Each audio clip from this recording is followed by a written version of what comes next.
Greetings, Ma-Africa. Welcome, comrades.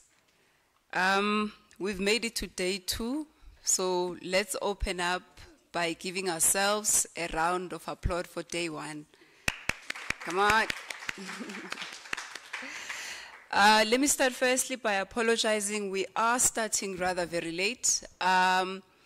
There was an accident at the, I don't know which route, but our dignitaries were delayed. I'm sure you saw them walking in just when I was about to announce that we needed more time.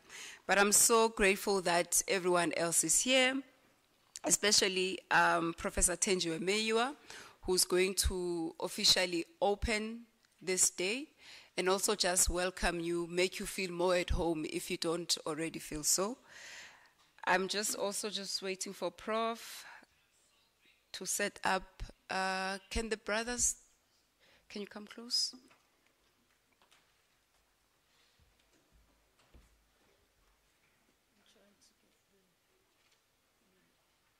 But while we do that, is Professor Sisanti, I saw him walking in. Could he please come close?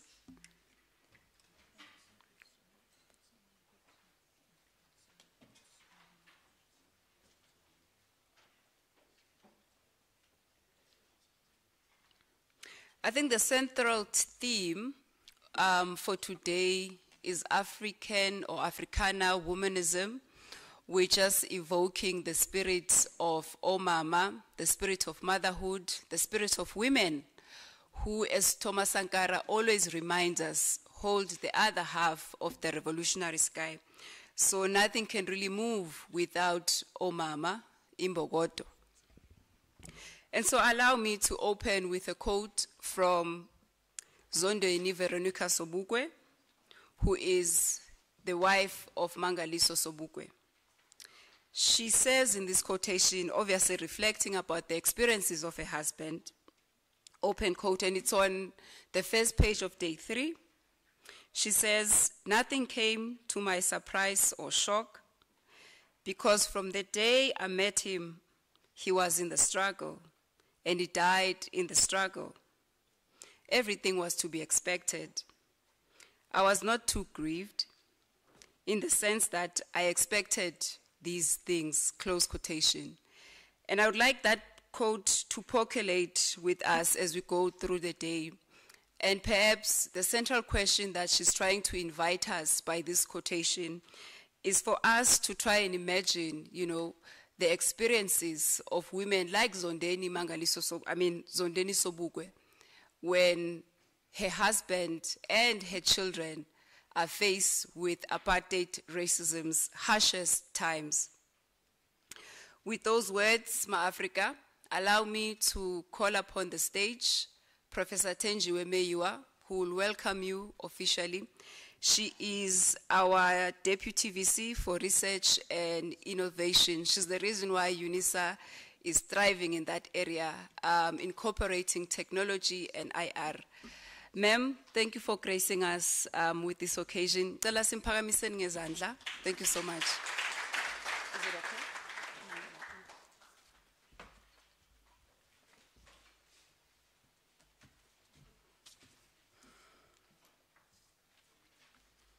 Thank you. Thank you, Zandi, for this. Program Director. My computer decided to die on me this morning, so I'm working on a different device.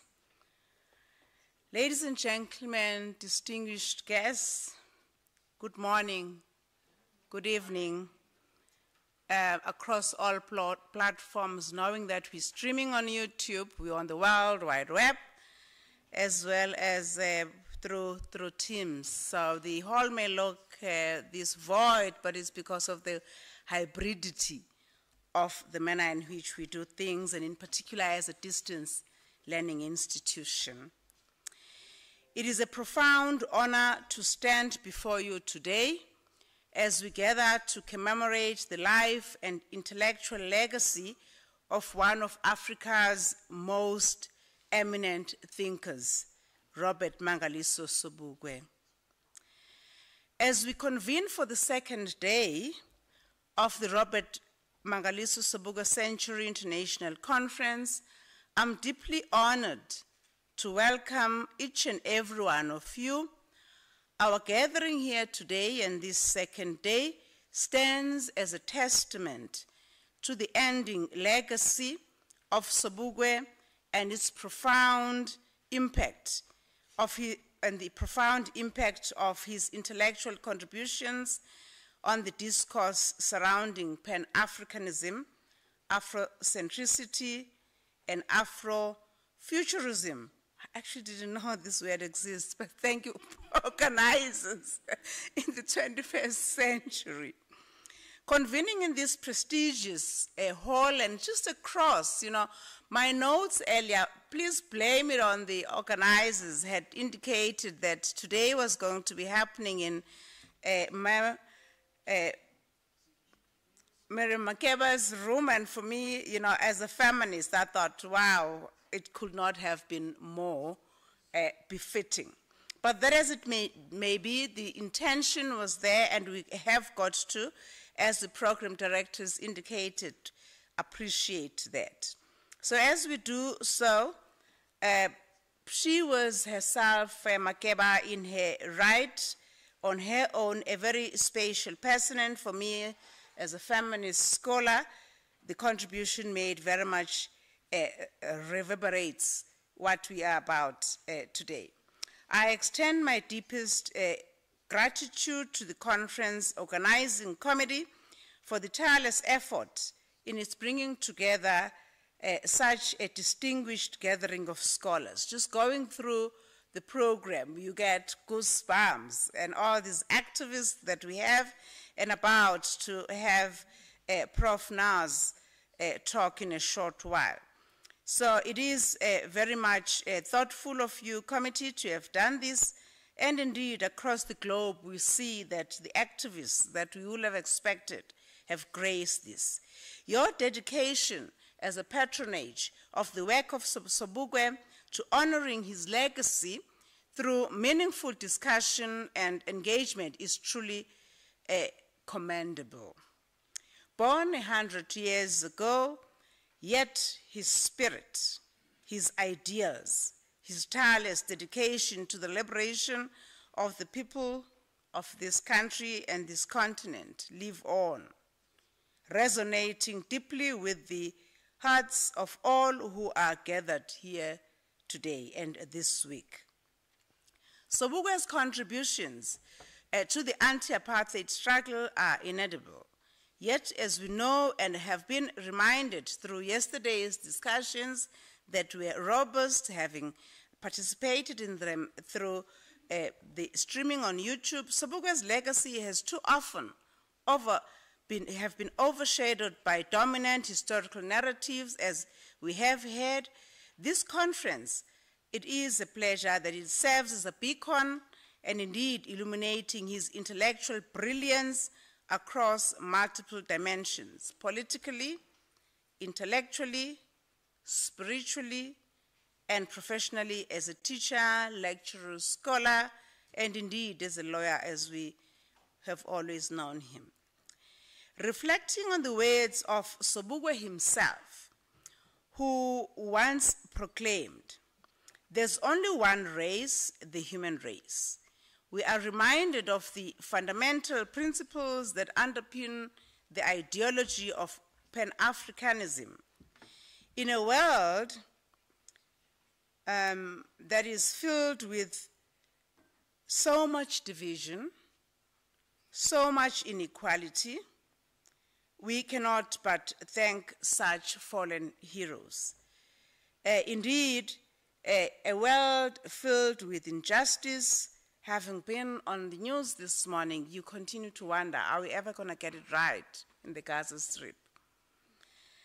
The imperative to unite as one people in Africa, one people throughout the world, as SOBUKWE actually posited.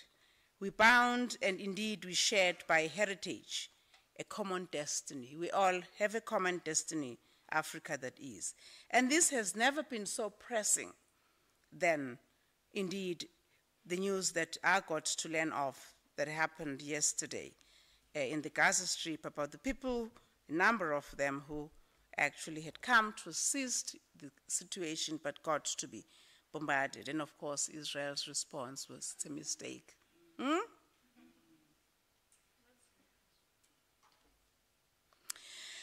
As we delve deeper into the rich tapestry of the topics that are covered in our esteemed program by the esteemed presenters, from Pan-Africanism and unity to the role of the African language and culture in pursuit of Pan-Africanism ideology and the intersections of Pan-Africanism with free trade, peace, security, and the land question, class, race, and gender that we're concentrating on today, or this session, we are confronted with the stark reality of the world engulfed in inequality, in poverty, unemployment, and the rampant wars to which we've made reference. Although, of course, a part of me at times just wonder, we're only concentrating on Gaza.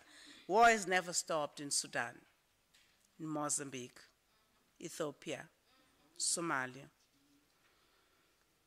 In the face of ongoing contestations surrounding the historiography of a liberation struggle, it is imperative that we recenter SOBUKWE's intellectual contributions.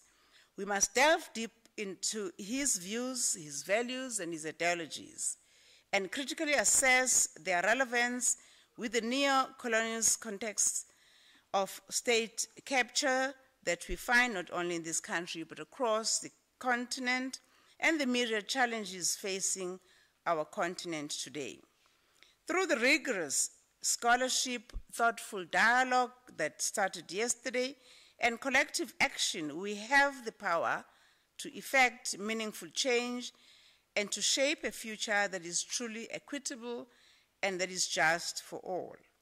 I extend my heartfelt gratitude again to the conference organizing committee for the dedication and hard work in bringing together such a diverse and dynamic group of individuals. In the spirit of SOBUKWE's unwavering commitment to justice, equality, and the pursuit of African self-determination, let us embark on this intellectual journey together, the second day that is. May our deliberations be guided by wisdom, empathy, and a shared vision for a bright, more equitable future for all Africans. As we embark on another day of the exploration, reflection, and collaboration, let us remain steadfast in our commitment to build a world where the principles of Pan-Africanism serve as the cornerstone of a collective endeavor for a better tomorrow.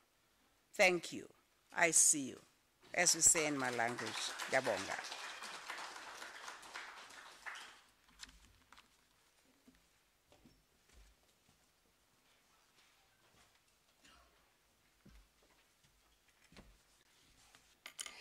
Thank you, Kwakona, Prof. Meyiwa.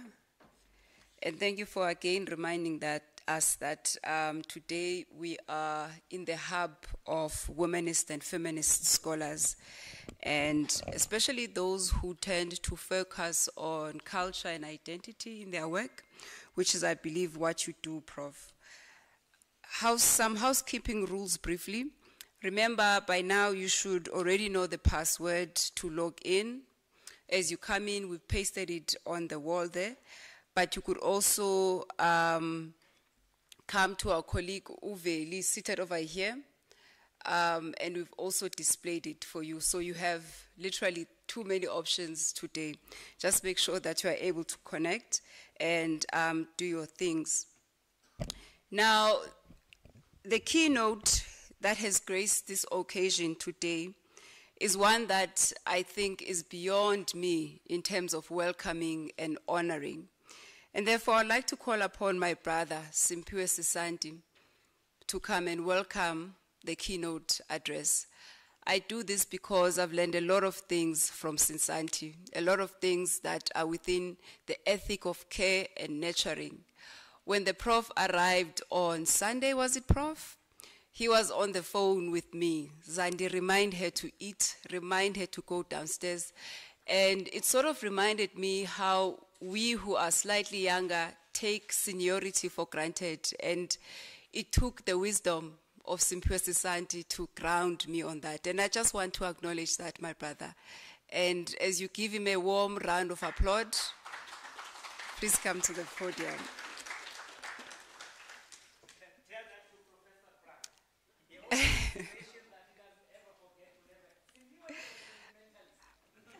MANGALISO SOBUKWE says that it is okay to feel and to demonstrate our feelings and emotions and all of that. But Professor Pra says to me, ha ha ha, Simphiwe, you're a sentimentalist. My dear brothers and sisters, good morning to all of you. You know, I wanted to turn around and sit down when Zandi said that it is beyond her to introduce Manadav, because there's a false assumption there that it is within my capacity and ability to introduce. So let me quickly throw in a disclaimer and say that I'm in the same position as her. I am not fit to even untie the ties of her sandals. But be that as it may, that responsibility must be carried out and someone must do it, whether or not that person has the capacity and the capability to do it. And so I take it then in that regard. Ma karibu nyumbani, welcome home. And this is our mother who has traveled from the US, where she teaches, and she's at Temple University. And she's particularly in the Department of Africology and African American Studies. There is no question about it that she is not a colleague to me, but rather a teacher. And I learn at her feet all the time, and I'm very proud to be a student. One of the most beautiful articles she has written, Zandi, she engages with the issue that we're always told about Africans by people who are not Africans, that Africa is a large heterogeneous continent. There is nothing such as African culture. There are many cultures all over the place, and there's nothing that binds them that is common. And of course, that is meant to preempt the very definition of Afrocentricity, because the definition of Afrocentricity is that it's a measurement of issues from a cultural and a historical perspective of the African people. So then, if you say that you're doing that, you've got to prove that, in fact, that African culture, as in singular, not as in plural, African cultures exist. And so Madav articulates, and very strongly so, beyond sentimentality, that in fact, when we speak about diversities, which more than anything are not even diversities, but other orientations that speak to the same, it is absolutely correct to speak about the many commonalities that hold Africa together, that you're able, as Chancellor Williams has written in his book, to see that from the north to the south to the east, from the east to the west, you study the constitutions of the African people, and you will see that you are, all that you get are not differences, but rather variations. And that is the work that Madav has committed herself to, and she has written one of the most beautiful books she has written. Recently, she has written with Professor Molefi Asante, Being a Human Being, arguing from the African cultural perspective what it means to be human. And we are told by those who know better than us that Ubuntu is not uniquely African. And yet we know that Ubuntu is particularly an African philosophical perspective that speaks about what it is to be human. Anyone and everyone else may have a view about Ubuntu, but as Africans, we've got a particular view. And that's for the reason that Ubuntu is ours, with no apologies for that. And she has written, you know, the book, when we say, they say to us, we oppose Eurocentric education. What is it that we provide? Mada has written a book, Afrocentric education, the African Afrocentric schools, where she demonstrates what this is in theory and what this is in practice. In practice. And she has, of course, as a mother, written African mothers from an Afrocentric perspective. And please, my brothers and sisters, let us welcome my mother. Mama, welcome. back home to the African continent.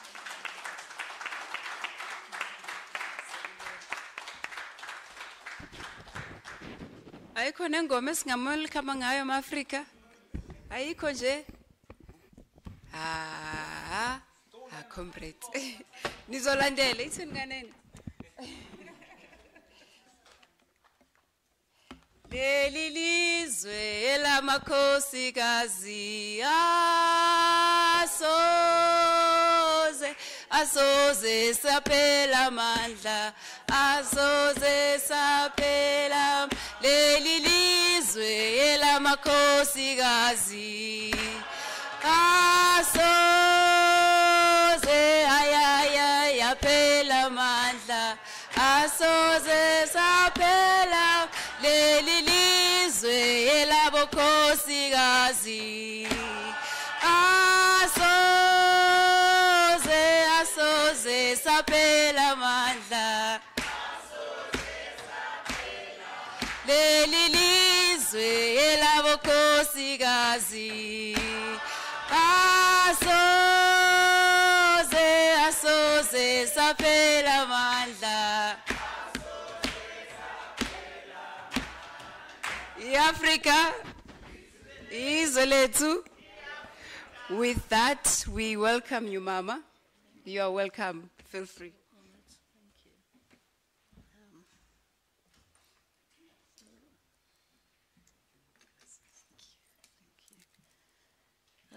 I'm so honored to be here. This is a crowning moment in my life.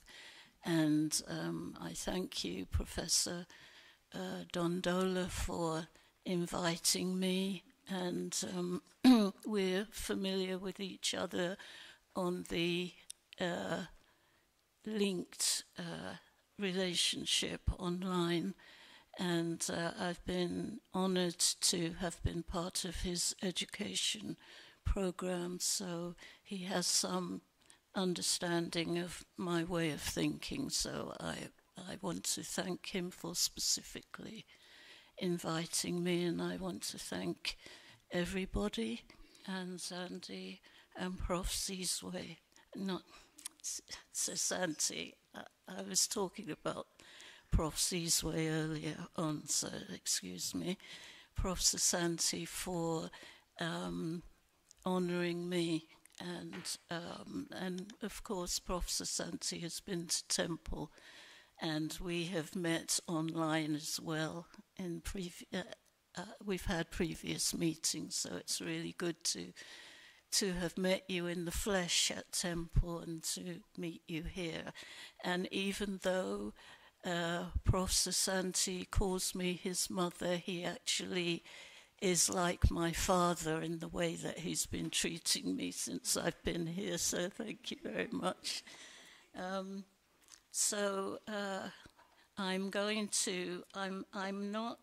I'm specifically an African womanist, because I really don't begin with enslavement and colonization, and Africana womanism, it really fits the history of the US more cogently than I am able to express.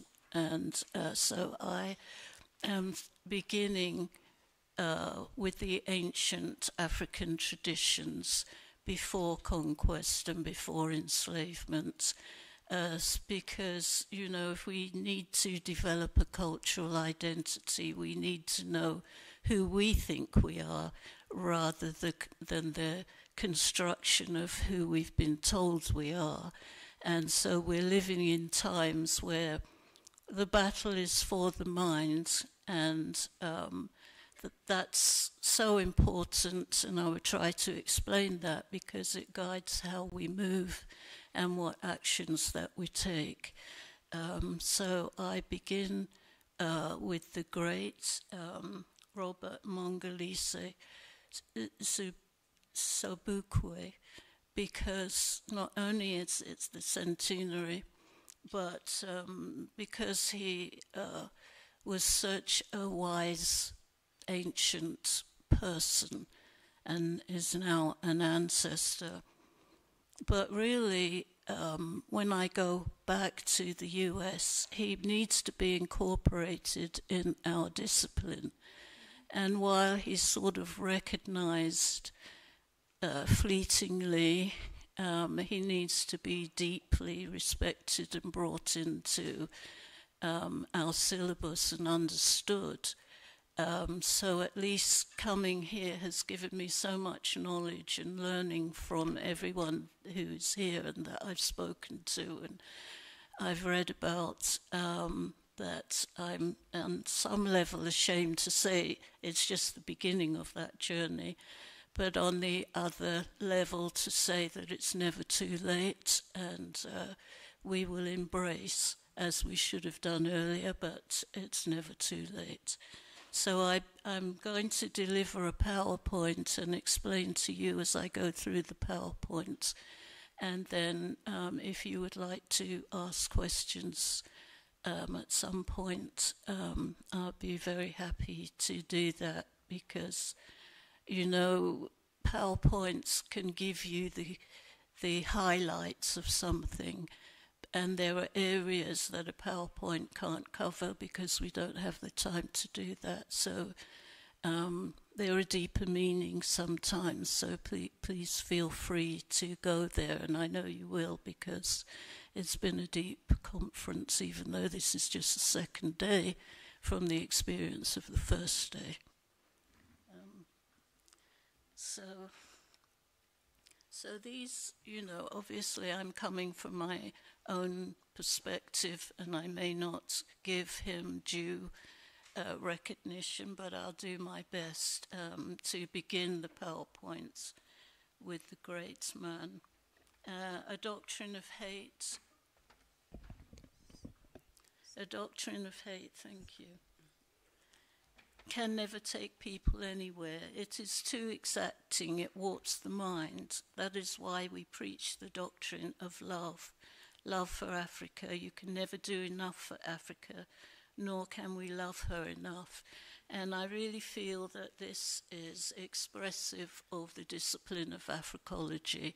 So I found that, and the theory, Afrocentric theory, and I feel that the Afrocentric theory, which is a discipline now of Africology, really has built upon people who have felt this way before Afrocentric theory became codified. I go next to what he said, which is so important not only to the theory but to our actions and our beliefs and thoughts.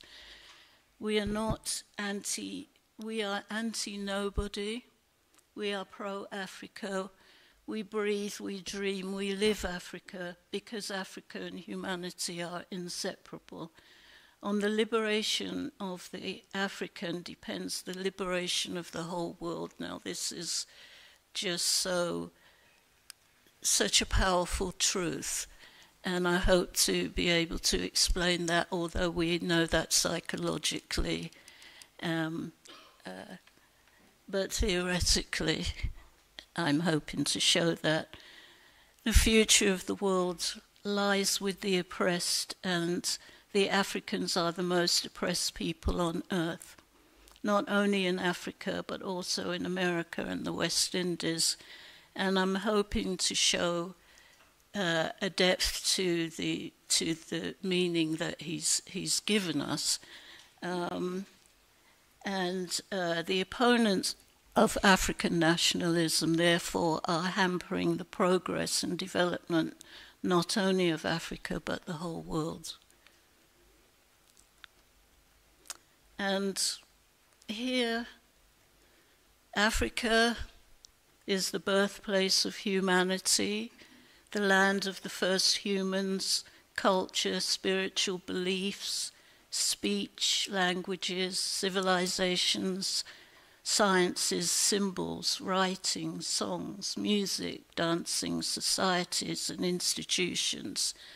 And the reason why this is so important is because although Africa has been recognized at some point as the birthplace of humanity, the concept, the theory of evolution has made it a place where savages were born, and as they left Africa, became civilized. But the evidence shows us that the civilization, based on the terms that we use to say that people are civilized, came out of Africa.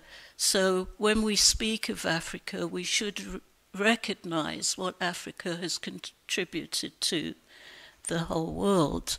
And so we're not taking the evolutionist perspective, because Africa in that is of no consequence. It's just a place where humans were born, and that is the end of it, really. But in the Afrocentric way, and in the way that Prof. SOBUKWE understood, this is the birthplace of everything that exists in the world today that is good.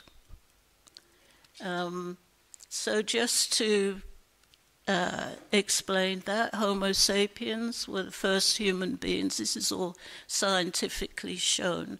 I mean, we can talk about the pseudosciences, but they were not scientifically true.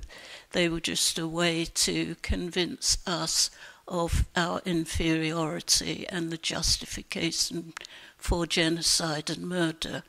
So we're not going into the pseudoscientific approach, we're just going into the scientific approach, which is based on evidence.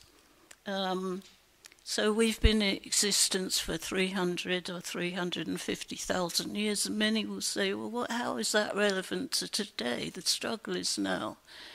And we need to know this because we're taking a cultural perspective, and culture is part of our memory and understanding of those who came before. And we are trying to recognize that we have ancestors, and we are all linked to a cultural memory, which some of us may be able to locate ourselves in with enough information. Because of what has happened, we have to have knowledge to be able to attach ourselves again to our cultural memory, which is in all of us. So some of us left 50 to 70,000 years ago, and we can look at the First Nations people of Australia, for instance. They recognize their history of 70,000 years ago, and they are under the same duress as any other black people in the world. And so they recognize their history. They don't necessarily recognize that they came out of Africa, but that is a changing process now. Africans populated the world and were the first indigenous people, and this is what's very important to understand, because we are going to step outside the race paradigm, which is a falsehood, and look at the truth that African people populated the whole world. So when we're looking at the indigenous people of the whole world, we can see many similarities culturally, even though phenotypes have changed over time. And phenotypes have been considered to be races, and they're not races, they're just part of one human race, but different manifestations in terms of looks and melanin count and hair texture and things like that. But culturally, we can actually, once we see that the original people were African, then we can have a different outlook and not separate ourselves. For instance, the First Nations people of the Americas practice African traditions in many ways, and the role of women has been very powerful in those traditions, as it has been in Africa from the beginning. And so when in the US, in the Americas, when Europeans committed genocide against these people, maybe in the 70s in terms of millions that are recognized, I think it's something like 78 million, then when we understand that they're Africans, we're not looking at them as indigenous red people who are in the race paradigm. In the race paradigm, we have white, yellow, red, brown, and black. That's over the history of pseudosciences. These are the 5 regular definitions inside the race paradigm. So when we can begin to look at the indigenous people of the Americas as actual Africans, who may be phenotypically different, but in many cases exactly the same, this is phenotypically, this is what we're looking at. These are the discoveries that we're making. Then we can have more of an alliance and discussion with those people, because living in the US, for instance, it's very common as we raise the black humanity ideas and the terrible things that have occurred in America for African people enslaved and brought to the Americas. The way we're taught is that there is no history for the indigenous people. In fact, they're invisibilized. And yet they've lost millions of people, and we're living on their lands, not recognizing them. So when we're talking about reparations and our own humanity, we should actually be forming some kind of relationship with the people who came before, because in fact and logically they are our ancestors that we often miss out because we're using the race paradigm to define who people are. So yes, there's one race and we're 99.9% the same. And of course this seems like sacrilegious to say such a thing, because how can people do the things that they do?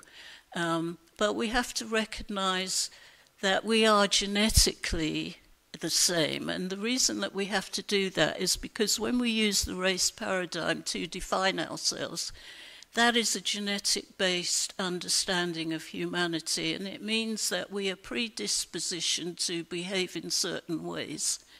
And it means that we can't really change because of this. And the point is that it's possible to change. And it's to do with culture. So essentially the argument is that culture is the major difference among humanity.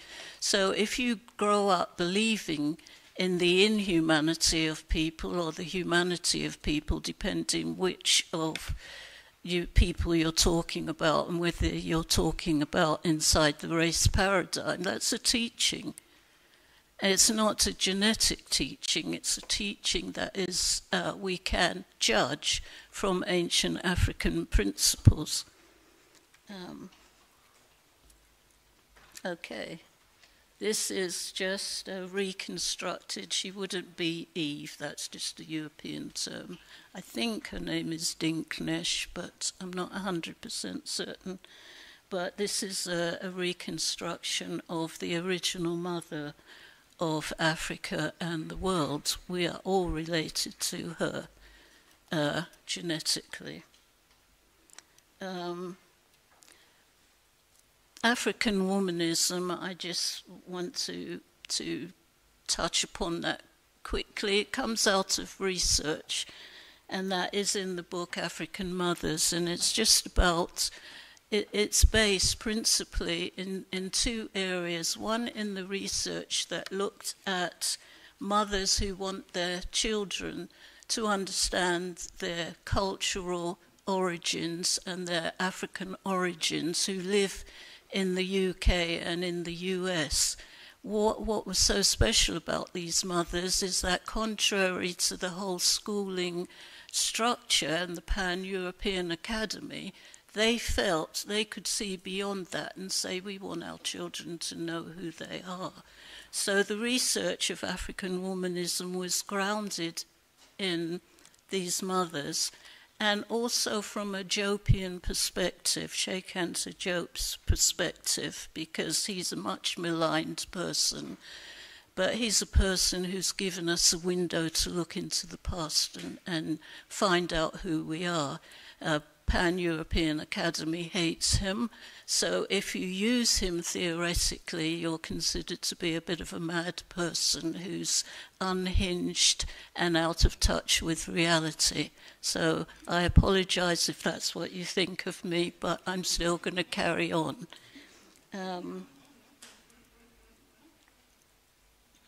Okay, so I have to touch upon Sheikh Anta Diop, and let me just apologize because I came with greetings from Dr. Asante and from the Temple Collective of professors who are sane in the department.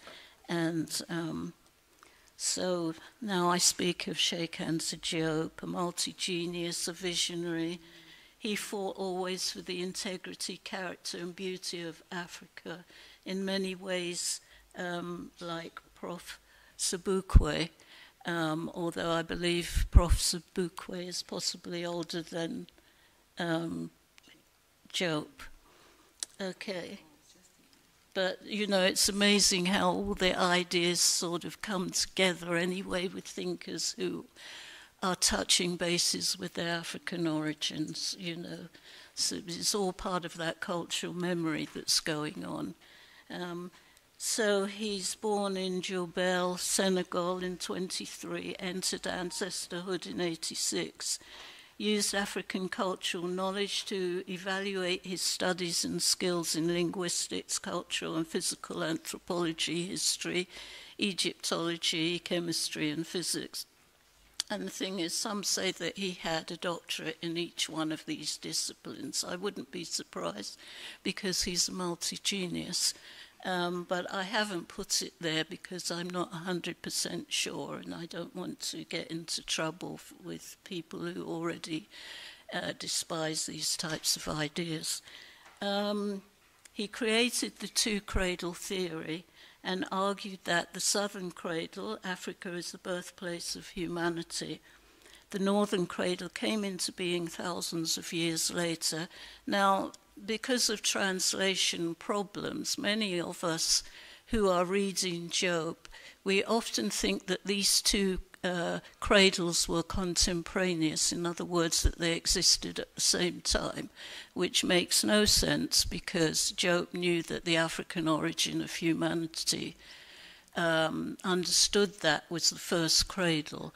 So the other cradle, it's not spelt well in his books that have been translated, it's thousands of years later, and it relates to Africans leaving the continent and then through hard times and harsh environments becoming dislocated from their African origin, dislocated from their ancestors and forming new ideas. One of the central ideas is the problem of the woman who is the potential mother and her need to be cared for in very difficult environments. And so she, in their heads, became rather a burden upon their survival, although without the mother you can't survive anyway. So that's a kind of madness that comes out of the second cradle. Cultural unity, as Diop saw it, and as MANGALISO SOBUKWE saw it, was that there was a cultural unity in Africa that exists, and this unity is critical to developing a better future. Cultural identity formation, according to Diop and Africology and everything, we use that, is critical to developing cultural unity. So understanding, learning about, filling in all the gaps in our history can provide us with a culture that is what can I say? I mean, it's been discombobulated, and we have bits of it in different places, but Africa is the place that has the whole thing. So that's why we have to understand the significance of Africa, because it's in deep structure, and deep structure is really to do with our cultural memory. So the ancient institutions here, they may be hidden, they may still be a part of our understanding and evaluation of the world, are actually here in Jope's understanding. So,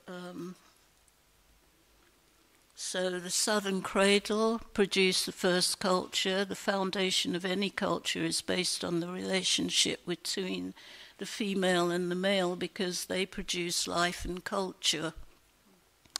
The first culture was grounded in that reciprocity, in that harmony, in that relationship. Otherwise, we could not have achieved what spread across the world and become who we are today. Female-male reciprocity, harmony can be called African matriarchy. And certainly when Jope was defining the matriarchal and matrilineal components of the African culture, he did use Eurocentric terms, because he was in a pan-European academy learning the disciplines which he challenged. He challenged all of them, of course. That's our job. That's why we're all here. And in speaking of matriarchy, once we understand that patriarchy is the other side of the coin, the domination of the woman by the man, then in the Eurocentric term of matriarchy, it is the domination of the man over the woman, of the woman over the man, I'm sorry. And of course this is not correct, because, so it's prefaced by African matriarchy, which is the balanced and reciprocal relationship between women and men. That is the basis of African matriarchy. So it's different from European matriarchy, which again is the domination of the woman over the man. So we have to be correct theoretically when we're looking at this, or we'll always have a problem.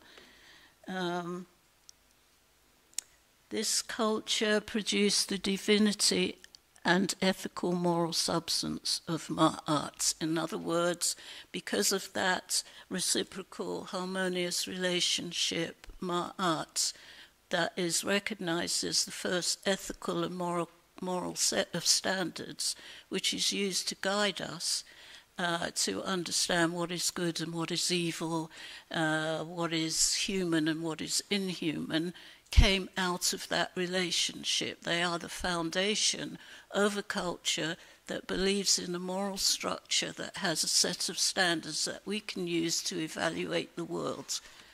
And the thing is that these set of standards are inside the modern religions that we use. And it's just important to recognize that although these Ma'atic principles, which are the codified understanding of Africa-wide behaviors, they are ensconced inside modern religions. But when you understand culture, then you can understand that although these modern religions embrace Ma'at, they culturally cannot live Ma'at because their practices are based on patriarchal racist determinations of who black-skinned people are. So although we can go to different modern religious places and say, we believe that we shouldn't kill, we shouldn't do this, that and the other, it's very hard when you're living in societies that are killing people every day. What do you mean? So here, just to show that, thousands of years ago, there were carvings, stone carvings, as in the case hear images of women and men standing together, you'd be hard-pressed to find that in any of the European images going back to the understanding of, you know, let's say we're going back to Greece, because that is the foundation of European ideas and philosophies and so on. And we know that they learnt from the Africans. You know, that's one of the things that we understand, because there have been scholars who have studied the philosophies of Greece and found their relationship to philosophies, ancient philosophies, that existed thousands of years before. A friend of mine called Thimbai Shivaora from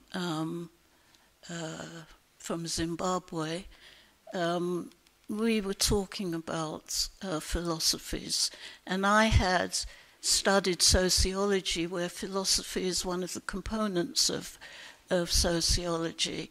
And so I understood it in terms of it being a discipline of itself. And he just said, well, in Africa, philosophy is the way we breathe and the way we think. And I was like, okay. And so that was a new, you know, I'm always loving to learn and discover things every single day. It's my drug, my major drug.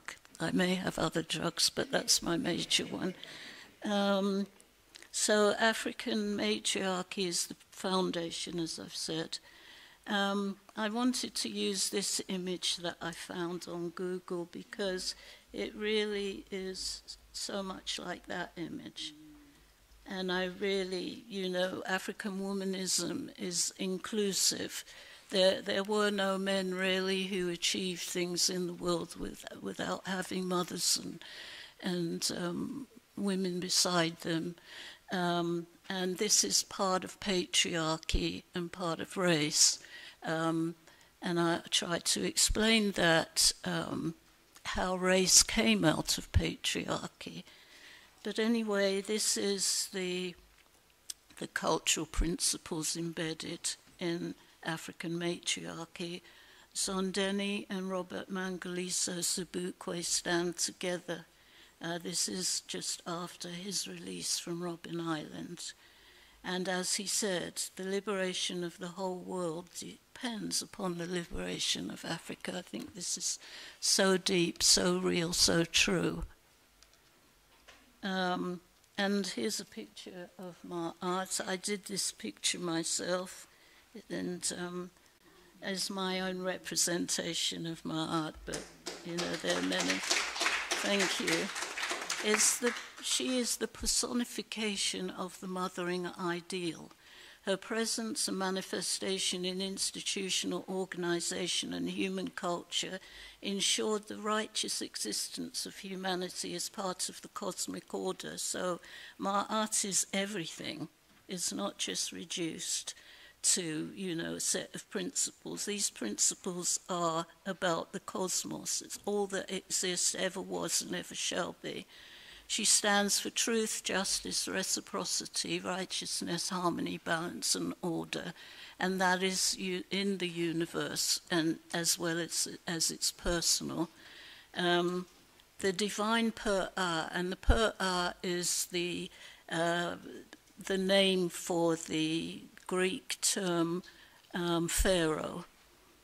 And the divine Pur'ah pays humble submission and respect to her feminine divinity, and the divine Pur'ah may be a woman and may be a man. She lives in him, he lives in her. Womanism, the concept, many African women and men have contributed through their lives, activism, experiences, hopes and dreams, thoughts, writings, reflections, to the concept of African womanism, and in particular those in my research, African mothers, bearers of culture, makers of social change. So that is just the research that I did. But, you know, the history of African struggle is really the foundation of African womanism. Ife Amadume is a Ethiopian theorist, and she wrote, this is one of the first books that I read, which helped me to develop those ideas. She has always said that there is a potentiality of men to want to rule and create patriarchy. And I don't really follow that logic, because there's a potential for all people to want to rule and control and do whatever they want to do without being associated with any principles that can guide them. I don't think it matters. I don't think biologically that a man has that potential more than a woman. It just so happens that that's, patriarchy encourages men to perform deeds against women. And but we also have to remember that patriarchy is not limited to the men, because these men have mothers and wives and sisters. How do they exist without the training of women? So there's always a little bit of a contradiction there that we need to understand, and I think that's one of the faults of feminism, but I'll explain that later.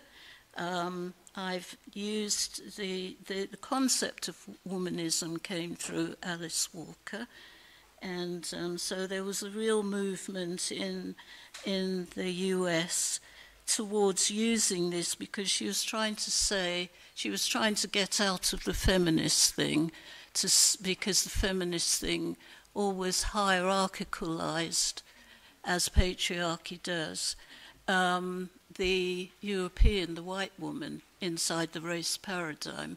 And so they never realized their relationship to race and the domination of black women inside the race paradigm. And she just wanted to have a way that African women can come together without all these different hierarchies putting them in different places.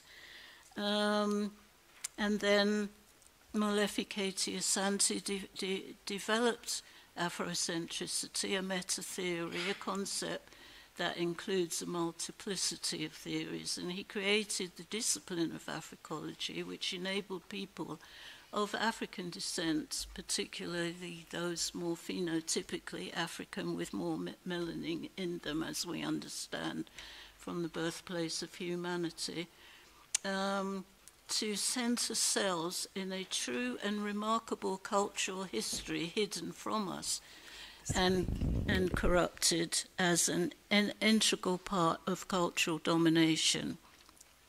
So, I consider myself to be an Africologist. African womanism as Afrocentric theory has the capacity to embrace a broader history of African women, inclusive of phenotypes differing from the African supposed racial archetype, recognizing and emphasizing the need to highlight culture as the source of women's debasement and the source of the reverence of women before the conquest of Africa. Okay, Northern Cradle, just to explain that, over thousands of years from difficult environments arose the domination of female by the male, or the woman by the man. The domination of the female by the male is called patriarchy. The domination of the woman produced hierarchy and injustice. So you have to understand culture in this sense. Eventually, we see that patriarchy is all about hierarchy. And it begins with the domination of the woman, who was a problem in the early times after leaving Africa.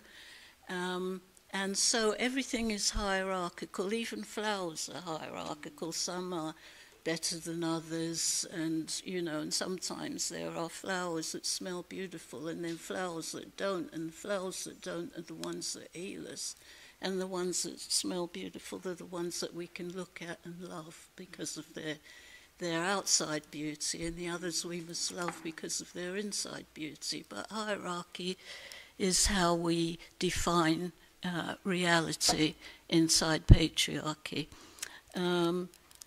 The injustice created by patriarchy created individualism, aggression, domination, wars, lies, hypocrisy, jealousy, fear, and chaos, amongst many, many things. But if we look at, for instance, if we look at capitalism, the development of capitalism, which was built upon the lands of indigenous people who were African, and African people taken out of Africa to be enslaved and produce the wealth for these societies, we can see how hierarchies work in terms of individualism. I'm superior. I will kill you if you stand against me. We can never have discussion. In order to make you believe that I am better than you, I will have to lie to you because it isn't true. And so on. Jealousy, people have stuff, you want it, you take it. These cultural characteristic values and beliefs are reflected in social institutions like family, religion, politics, healthcare, education, governance, economics, entertainment, the arts.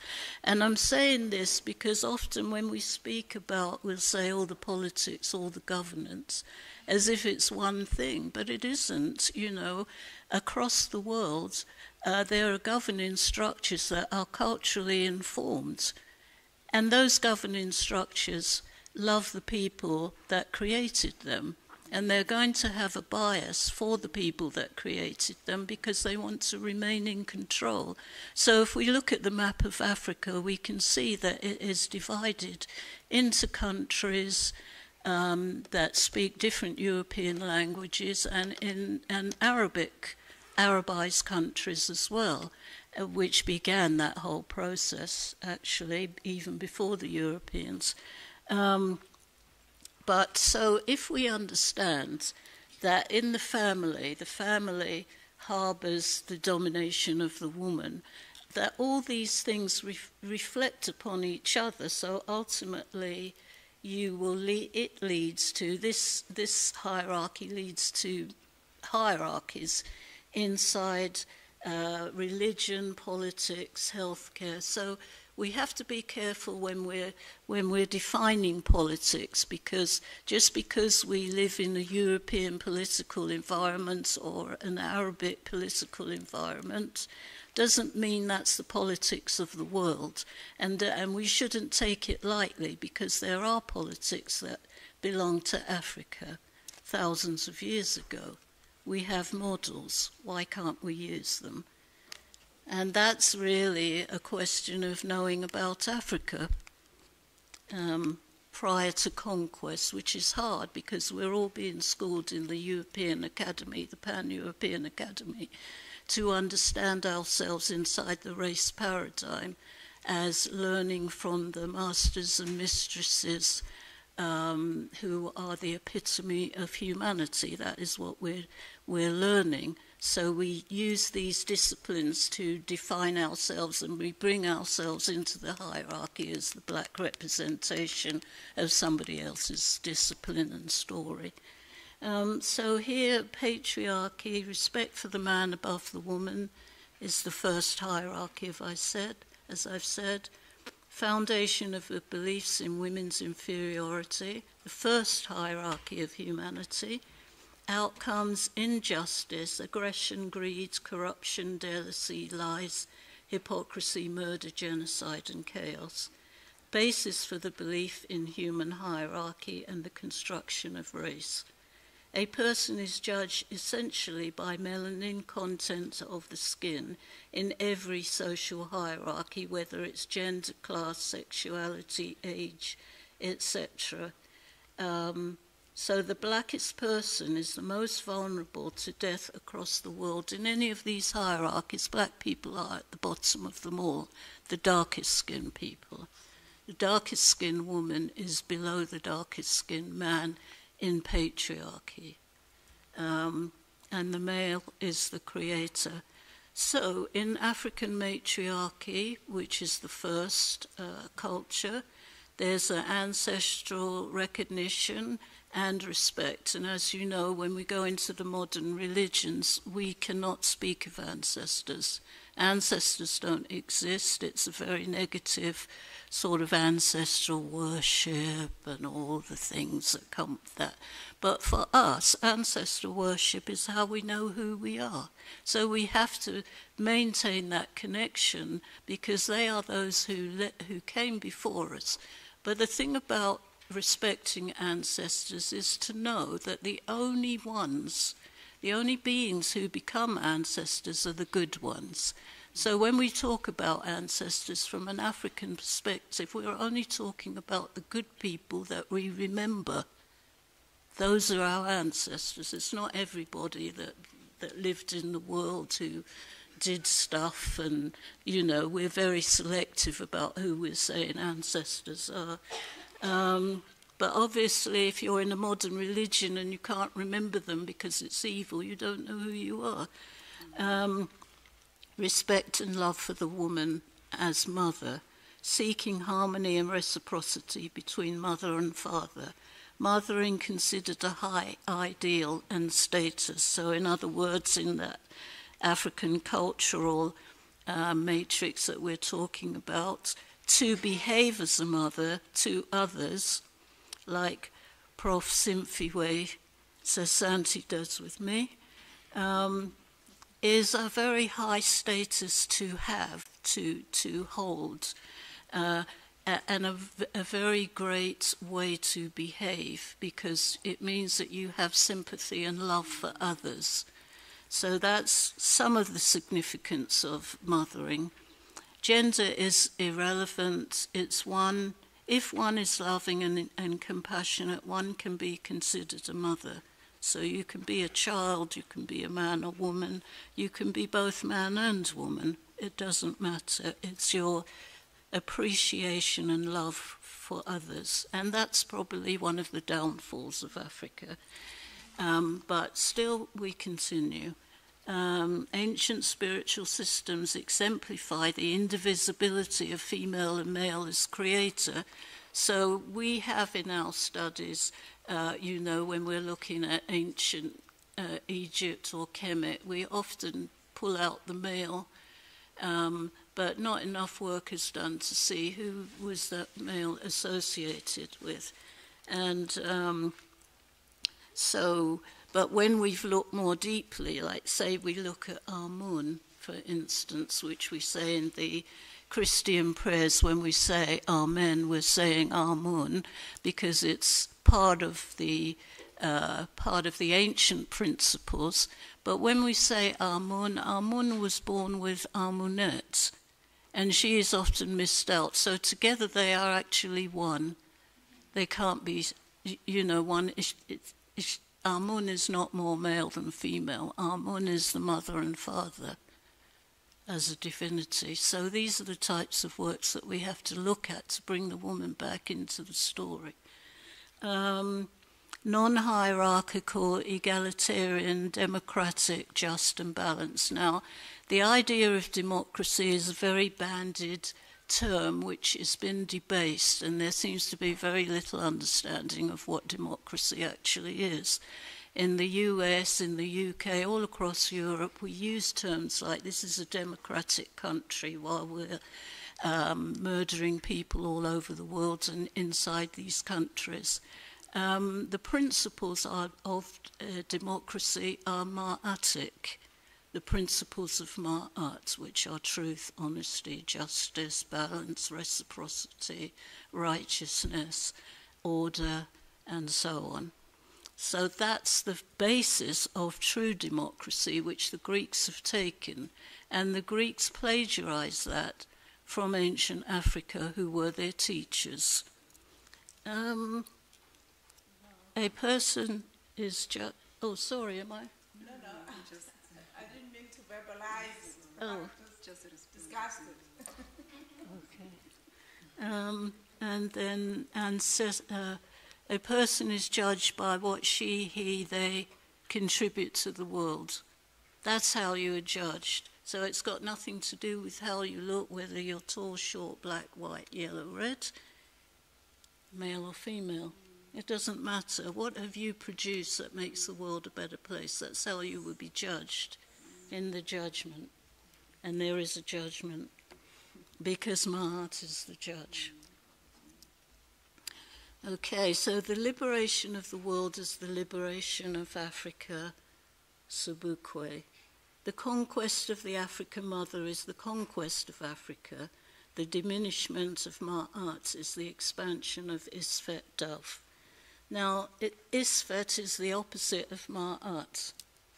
So it's a good word, the opposite of Ma'at. So in removing the woman, conquering the woman, raises the spectre of Ma'at because it's incorrect, it's unjust. So Africans who fought, you know, because we're saying the African origin of humanity and Africans leaving the continent and becoming the first indigenous people in the world. And then over time, this new cradle of patriarchy and race, Africans who forgot their African ancestors and their matriarchal culture returned to their birthplace thousands of years later. So there are people here whose birthplace is here, but they're killing the original people here. And that we can say is a mental illness, but we also have to recognize it as a cultural belief system. They took the lands, knowledge, resources, wealth, and lives of their own fathers and mothers. This is what's happening in reality. They conquered and enslaved their own mothers and fathers. They believe in the domination of mother by the father. They believe in male superiority. They constructed the belief in race. Patriarchy religiously demonized the first woman, the mother of humanity. Eve, with the Hebraic religion and the Christian religion, and Hawa, the Islamic religion, and Kali, the Brahmin religion. Kali is more like a mother. She's painted black and she has many skulls hanging round her neck and loads of blood dripping from her and carrying knives with blood on the end of them. This is the epitome of the woman, the mother, in the Hindu tradition. The mother of humanity, the black woman to whom we are all descended, has been debased. In fact, we don't even know we are descended from one beautiful African mother. African woman as Afrocentric theory recognizes the ancient African Kemetic principles of gender based on the teachings of Jehuti. And Jehuti is the divinity who has the ibis beak, and is also represented by the baboon, who is considered to be divine and intelligent, highly intelligent. So as the divinity of knowledge, Jehuti is also partnered as well, and she's by Setet, and she is like him. She's a divinity of writing, a divinity of knowledge.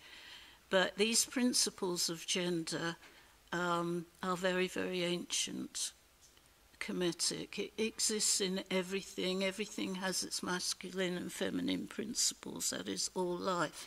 It manifests on all planes, the physical, the mental, and the spiritual. On the physical plane, it manifests as sex. Gender is the foundation of creation. Life cannot exist without the principles of gender. These are ancient, thousands of years old ideas, beliefs. Feminine and masculine are not considered opposites. They are two shades of gender.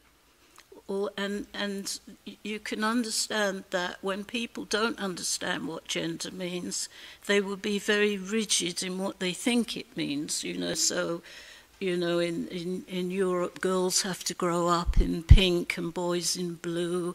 Boys have to play with toys of cars and engines, and girls have to play with dolls. When anyone can play with anything and use any colour, but it causes confusion amongst people because of these rigid standards when it's so flowing. Gender can be viewed on a scale represented by a pole with female and male at either end, and those psychologically and physically closer to the female end are called women, and those closer to the male are called men. But the gender pole recognises more than two types of sex. And of course, why this pole is important is because there are people who are called women, but they exhibit manly attributes, and vice versa, because we are all everything. And it depends upon the culture how we manifest those things and those skills and those aptitudes. But if there's no guidance, of course, we don't know. Sometimes we don't know what we are. So culture, the significance of culture, all humans develop culture to make sense of their lives and bring order to their lives. It's a powerful purveyor of ideas, values and beliefs. It aids in shaping the thinking of human thoughts and behaviours. It's like a glue that binds people in ways that they choose. It's an historical entity. I'm using Jope's ideas and maybe touching them up a bit. It's a reservoir of information based on experiences that provide a foundation for understanding life and how it may be lived. All cultural groups invest in the development of their people so that members may survive and flourish individually. This is just an idealized understanding of what culture is. It's critical to the collective is the moulding of the mind and intellect. Now, this is very important because Jope and European anthropology do not include the intellect in culture. And the European idea of culture is racialized, so the most primitive culture is at the bottom of the hierarchy, that's African, and the most superior culture and civilized culture is European at the top, and Arabic is somewhere in between. But when you incorporate the mind and realize that culture impacts on the mind and the mind impacts on culture, then we're talking about a whole different understanding of culture from the discipline itself and even from Jope. One of the psychologists, black psychologists who understands Kemet, called Wade Nobles, has understood in his work of psychology that psychology, which is seen to be of the mind, but has no spirit, has no soul, has no heart, has gone to the ancient traditions and found that psychology is based on a term called Suku, and he's written a book on seeking the Suku because the Suku is about the heart and the soul and the spirit. So taking from him, I've tried to use that in the cultural paradigm. Although he is still in the race paradigm, he is absolutely one of the most brilliant psychologists who've been trained in the European, Pan-European Academy, but has been able to go beyond that into the ancient African tradition. So culture is central to the development of the mind. The mind is connected to the heart, the soul, ultimately informed by episteme, which is knowledge.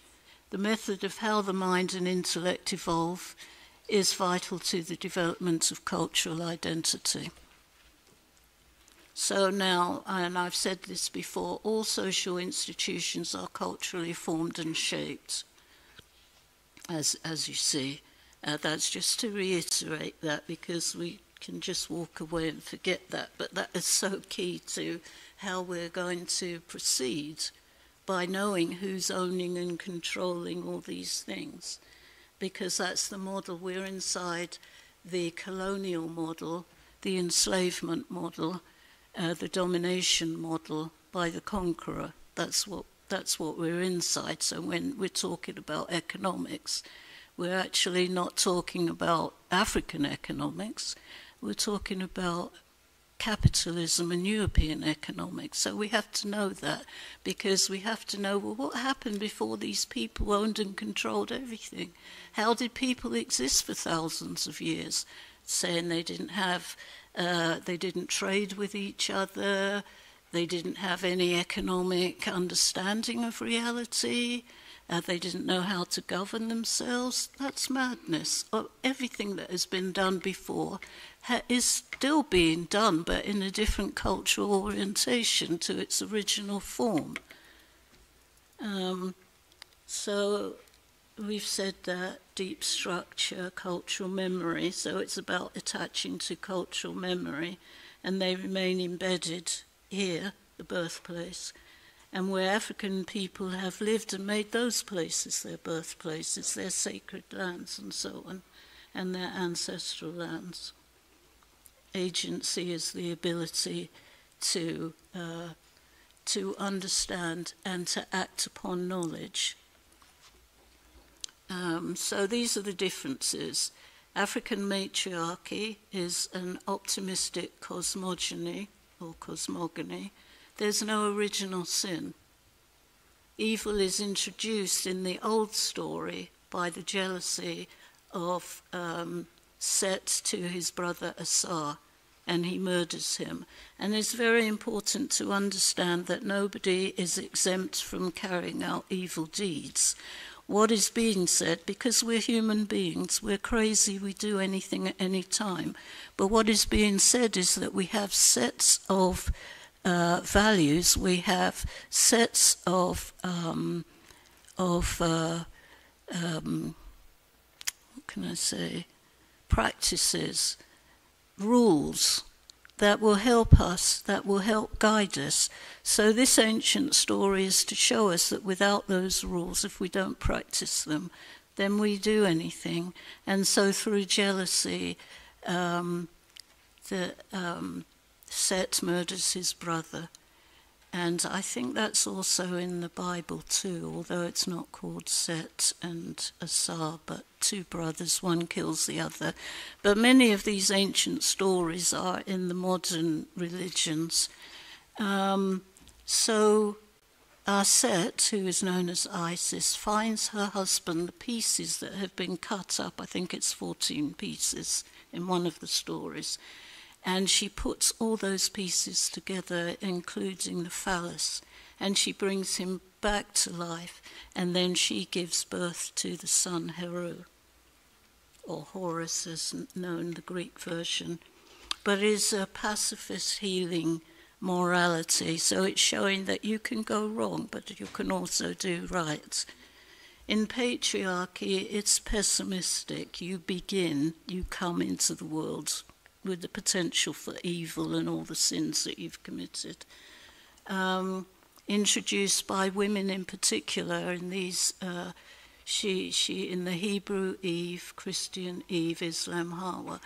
And in the Brahmanism belief system here, today's Hinduism, and by the way, the system itself was created by the indigenous Africans, the black people in India, and they were conquered by the Indo-Aryans, who then took their beliefs and created a hierarchy of race, which they've called something else. I can't remember what they call it, but it's really race.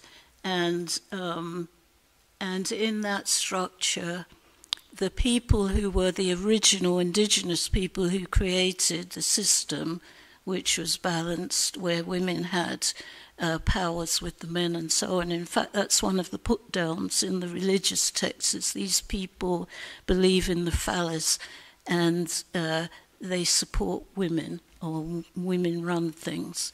So these are some of the sort of things that they changed. And so they created now the Brahmins at the top. They have the red, the yellow, and the black.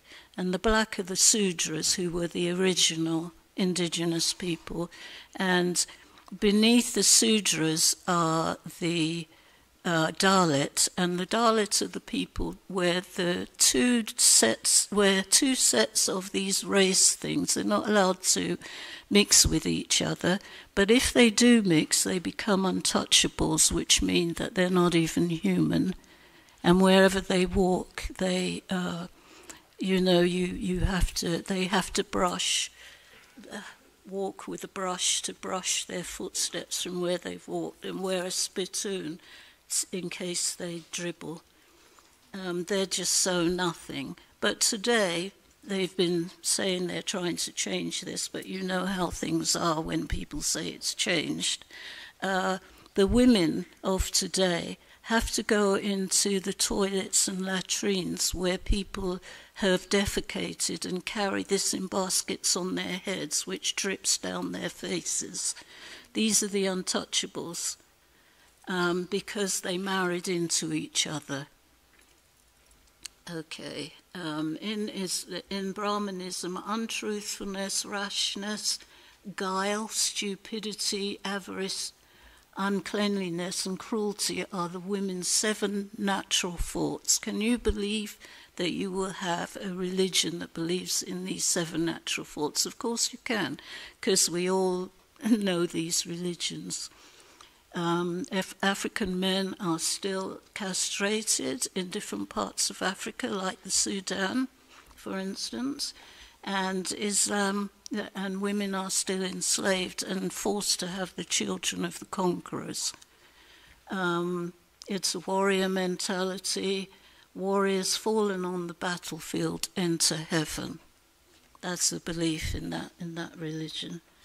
Zone of confluence, this is where the two idealized cultures meet, the African matriarchy and the patriarchy, where they meet. Those Africans who became creators and practitioners of Northern Cradle values, Indo-Aryans and so on, they lost touch, as we've said earlier, with their African ancestors. They forgot their cultural knowledge of African matriarchy. They travelled the world, met their ancestors, whom they did not recognise, because they don't recognise ancestors. They took advantage of the gentleness, knowledge and higher learning of those who practice African matriarchal values. So we often look at people, ourselves, who are kind and good, as being childlike, and this is how but actually it's a feature of higher learning and Mahatic principles. The patriarchs easily conquered those who practice African ways and took their sacred land, possessions, wealth and knowledge. We know this to be true. We just have to look at history. We have to look at the Americas. We have to look at Africa. We have to look at India. We can see this to be a truth. Where the two cultures met, Job called zones of confluence. He used India and Arabia as these examples, but you may use the US, you may use Africa, you may use anywhere where patriarchy has conquered matriarchy across the world. And when you understand zones of confluence, obviously there's a conflict and a problem there, because the patriarchs always want to dominate and control everything, and they always want to undermine the practices which can free us. They always want to do that, because then it destabilizes them, because the thing is that once we understand the superiority of certain people, and then it comes in contact with a culture that believes in the equality of all people, then it will always want to destroy that, because it will be seen to be a problem if you are equal to other people, when you've convinced them through murder and genocide that you are superior. So you will never want that to happen. And it will have to be hidden, and that's what happens. People hide those things. That's why they're in deep structure, because they are still here. The struggle for liberation is the struggle for the mind. And you can certainly challenge that. The clarity of cultural differences enables us to know the nature of the conquests across Africa and everywhere that black people live. Those cultural groups in Africa that believe in the inferiority of the darkest skinned people do not work in the interests of Africa, and that is here. So aspects of race are across the world the way that everything is divided up, all valuables, all wealth, all knowledge, how it is racialized and structured in that way, religions, as I say, all the institutions. So, but we practice this. So in America, for instance, we've got something called colorism. And really colorism is about us looking at each other and putting us on a hierarchical scale of light skin at the top, superior, and dark skinned at the bottom. And we do that. It's called colorism, but it's just racism. It's not specific that we do it. We all do it because we're human beings, and we're being taught that that's the truth of humanity. So we do it. And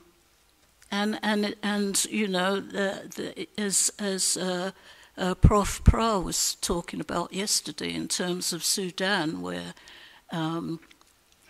people are practicing, like men are feeling proud to be castrated when it means they can no longer produce the blackest skinned people. They feel proud of that, you know, and the justification for enslaving your people. That's an alien culture, and yet we're practicing it, and we're the victims of it. So not only can we be the victims, but we can be the purveyors. And that's why culture is so important, because if you can see the distinctions, then one can follow something that is closer to Mahatic principles, if you like. But we can't just use race as a determination of who we are, because we can do the most awful things to each other, trained by those who believe in race. We can actually believe in it ourselves. So I've just looked at some of the mother symbols of ancient divinities in Kemet. The female snake divinity, the cobra, who sits on the crown as the protector of the female or male per. So you know when they wear the crown, they have the serpent or the cobra coming out, which is a sign of protection of the people as well as their protectors, the per. But also it is a beautiful symbol of woman. And so it's very interesting when you get to a biblical story where the devil is actually a serpent. It's just so interesting, you know, so something that was considered proudly in Africa to be beautiful and divine becomes the devil in another cultural orientation. And also the vulture, also Nekbet, the vulture divinity, and you know, she also sits on the crown. So sometimes you see the vulture, sometimes you see the two cobras, or one cobra. It depends which part. You know, the Nubian people had different crowns, and you know, based on, and I haven't done enough research to know exactly why some had two cobras and a vulture, but always a cobra is there. So here is the Tutankhamun's crown here, where he has both the vulture and the cobra protectors, female. And here is, this is the grandmother, who was Nubian and known to be a black woman, because you know Egyptology is riddled with people trying to pretend that it wasn't African. And there were conquerors that came into Kemet as well that were patriarchs and undermined the power of the woman. And so 25th dynasty is known to be an African dynasty, a Kushite dynasty. The Kushites are the people that are in the Sudan today, whose language has been taken away from them. The Nubian people, the Kushite people, they were the people who were the founders of Kemet. So here you have the picture to show the two cobras and the vulture. And they also represent, I forgot that, the uniting of the South and the North. I've got here, wanted to show the divinity of the Asa and Set. She is considered to be the mother of the gods, associated with the Per'ah, symbolizes Necha. Necha are the divinities with a throne on her head. She manifests as a sacred cow. That's why sometimes in India you'll hear about the sacred cows, you know, and because of some of the beliefs still going to India from the original people. The mother associated with childbirth, mother of Heru, wife of Asa. She's a healer. They're all healers and they're all mothers, all those following. So here, Hetzeru or Hathor is seated, and beside is the king, the Per'ah, Menkau, the one in the picture early on with his wife. He resided in Kemet in the 4th dynasty. Now, what's interesting about Kemet, and why I say we have models, there were 42 Sepats, really 42 African nations in regions in Kemet, and they lived in peace. And each one of the Sepats, they had their own spiritual symbols that showed, you know, their allegiance. So she is very powerful, and then associated with healing, love, music, dance, and childbirth. Now, I just recently went to Brazil, and I'd never been to Brazil before, and I was just there for a few days. But what I did find in Brazil, which really reminded me of these Sepats, was that each one of the mothers that I'm interviewing for another book, they all come from condombles, which are like spiritual systems, and they follow many of the they follow Yoruba spiritual system and Congo, and they are divided into these spiritual systems, but they all respect each other. And it was just amazing, because I've never sort of been to a country outside Africa that had so much spiritual recognition going on. So even though the original conquerors were the what are they called now? Portuguese. They have their Christian Catholic churches there.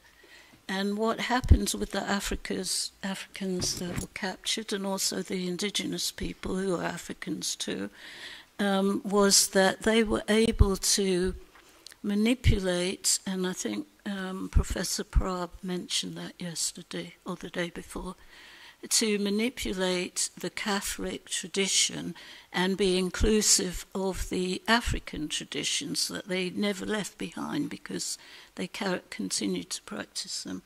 And so on a special day where people go from one huge Catholic church and walk across the city of Salvador to another, all the condombles, all the people with all the other spiritual systems, African spiritual systems, on that day they all go together. And this is a kind of celebration. And what it is really is that spirituality has no colour to it, and that people can actually live together. And so it was just a very amazing experience for me And, you know, just because I always loved to learn and grow. So, you know, people kept on teaching me. And, you know, I saw it kind of like the future, where we could be like that in the future. So there were all these different people who were all really African, all eating African food, playing African music and so on. But they were, some of them are still racist. Of course, they're still killing dark-skinned black men every day there. But on the other hand, there's a huge win for African people there. And you have to recognize those wins, those changes. So these are just more, Mat is the sacred mother. Her name means mother. So whenever you see the divinities wearing the vulture feathers on their heads, they are followers of Mut. And Divine Mother Neith, mistress of the bow, and I don't think she's holding the bow there, but she does hold the bow because she's a warrior. And her son Sobek is symbolized as the crocodile. In fact, there's an image of her feeding 2 crocodiles. And then Sekhmet, the lion, she is Divine Mother, protector of the Per'ar, and all these mothers, they're real protectors because they will do anything to protect, you know, which means that they can go from being very cool to being very violent, if necessary. So, you know, they use these images to remind us of the power of the mother. Applying the 2 cradle theory will help us to see that there are distinctions. I've said the race paradigm is a falsehood, does not exist, only by the cruel application of the belief. It's justified. So the millions of deaths, hundreds of millions of deaths of Africans and others. But what happens is that when we believe the race paradigm is actually white supremacy. That's what it's built on, the notion that whiteness is supreme, that people who have less melanin are supreme. It's built upon that belief. And the most inferior are the blackest skinned people. And this is very interesting because the truth is that it's the blackest skinned people who taught us everything. So it makes sense that you would put the blackest skinned people at the bottom as nothing and control cultural activities and make sure that people don't have any knowledge inside these races that they're supposed to be. And so in order to change the position of the race, which took hundreds of years to create through violence and murder, the only solution to change it, if you believe in it, is to use the same tactics that made it so, unmake it, which it cannot. It cannot unmake it because those people who own and control the world have all the weapons to just kill everybody at any time. They could have done it 50 times over if they want to. So the thing is that it's about the mind, it's about education, it's about knowledge. That's what, you know, and you can challenge that. It's all right, doesn't matter. The cultural paradigm enables us to see the effects of the race paradigm, the lie created to enforce a way of thinking that we live as a reality. So when we are practicing race, we're actually practicing white supremacy and trying to change that through the means that created it. It's not African. We only have to go to MANGALISO, SOBUKWE to know that, if we believe in him. So the question, epistemology, the study of knowledge, its truth, its validity, it's shaped and we shape it and it's shaped by culture. Knowledge and culture cannot exist without each other. truth should underpin the source of knowledge and the study of knowledge so that logic can exist. You can't have logic if you don't have truth. It's impossible. You only have illogicity without truth. And when you follow it theoretically, you see it doesn't make sense. Like, you know, we've got a person, Trump, and all the Trumpites who every second sentence is the opposite of what's been said before, because it's not grounded in anything but madness. What you feel, you know, oh, I believe, and you just say it, you know, to thousands of people and try to convince them. And this is where it backfires, because if you send people to school and you don't teach them anything, you're creating an ignorant set of people who know nothing. They've got no standards to guide them. Money is the king. Money is the god. You know, so people will do anything for money. But they have no real knowledge about even the history of money. They don't know anything. They just live in the now with a future of being wealthy at any cost. Knowledge or lack of knowledge of the human story plays a vital role in what is believed about the past and therefore all possible futures. Those who produce what we call knowledge control what we consider truth. Race identity, there is no evidence of it. It's designed to justify ancient continuing enslavement, mistreatment of African black people, maintains a false social order based on hierarchies of inferiority and superiority, and undermines the development of all supposed races. It's grounded cultural identity in truth. From the Geopian position, how you could create cultural identity is you need to have the history of the people, understand spirituality from an African position. Language is a carrier of culture and is very critical. And the psychology which he used is mind, spirit, and soul. These are what can give us cultural identity.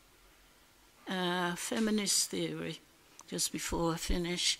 Feminism grew out of patriarchy. It's considered by Eurocentric anthropologists to be the beginning of civilization. So when the man came in control, that's the beginning. The Greeks treated women with contempt. Those Greeks who went to Africa, of course, they were trained and they saw, you know, they saw their problem. So when you have somebody like Cleopatra VII that we mostly know about, she, of course, became culturally African, because that's what happens when you're culturally with people for long times. And the Greek women had a lot more control over who they were, their identities and so on. So she was an example who came out of a Greek origin, whose family married into the Africans, and she learnt culturally to be an African. And I've been to Kemet a couple of times, but I went to see a beautiful little sort of temple that she had built by African masons, stonemasons. And in that temple, it was an homage to Het Heru, who is one of the mother divinities, who is a healer. And it was built upon ancient temple, thousands of years older than when she built it. And it's just very beautiful, and you wouldn't know. If you use the race paradigm, you can't say this is not African. But she was the last person of the Kemetic dynasties. I say, so Greeks treated, feminists therefore believe that the major struggle for the emancipation of women is one of female against male. So the man is the enemy. And thus so is the woman. Their role in constructing race and placing themselves as white women as superior to all other women and men in supposed races, the yellow, the red, the brown, the black, is made invisible, because we're all saying we're biologically women, but we're not looking socially at how do we all fit together. We may be biologically women, but what does culture do to our thinking about what a woman is, for instance, and what she does? The violent domination of the world and acquisition of wealth and power, the murder of hundreds of millions, the extinction of some members of the black race are viewed from the patriarchal view as part of evolution. And again, that's a problem, because for African people, we'd have to be going backwards. You know, it may be the evolution of Europeans and Arabs, and they're coming forward into the new lights. But for African people, it's retrograde motion, because we've already accomplished the things that we're trying to accomplish. And this is where the Afrocentric Afrofuturism comes in. We already have a past that has been taken away, but actually it's the model of the future. Because what we're in now is barbarism, which is what Sheikh Anta Diop talked about, civilization or barbarism. We've had civilization, we're now in barbarism. We kill people, we kill nature, you know, and we always have a justification, and we don't just kill one person. Our policies, our foreign policies, we kill as many people as we need to kill. If we need to wipe them out, we do that. And we're all part of that, you know. We don't want to be, but we are at the moment because we're not in control. The role of motherhood is debased in patriarchy, particularly the African black mother. Feminist theory does not emphasize the responsibilities of the roles of mothers, wife, daughters. There is no reciprocity. Those Greeks who trained in Africa and those who conquered Kemet changed their understanding of women's roles, and some became culturally African. I've already said that. I've nearly finished. Decolonizing the mind is dependent upon the deconstruction of current Eurocentric, Arab-centric, Indian-centric episteme, which is their knowledge. The true story is grounded in that. Raoul Peck is a great person to see his series of five. Patriarchy and race are inextricably bound. We don't often realize that, but they are. One comes out of the other. The European belief is that as races we go through stages of development. So as the bottom of the hierarchy, we're always developing and following the top of the hierarchy, which is the civilized version of humanity. This evolutionist belief is built upon the belief in race created by polygenes. And they were the ones who said there are 5 places, or a number of places in the world where human beings were birthed. I think Europe, maybe the Middle East, I'm not quite sure. I've forgotten the names of the places, but you can look up. It's a pseudo-scientific thing. It isn't true. But even though it's been seen to be not true, we still use it without knowing the roots of what we're saying, theoretically. But what we're trying to do is say that there is one human race, and we're all capable of good things. So that's it. The mother, I think I've said all that. And Sheikh Anta Diop, the history of Africa will remain suspended in air, cannot be written correctly until African historians connect it with the history of Egypt. So that's it. Thank you very much.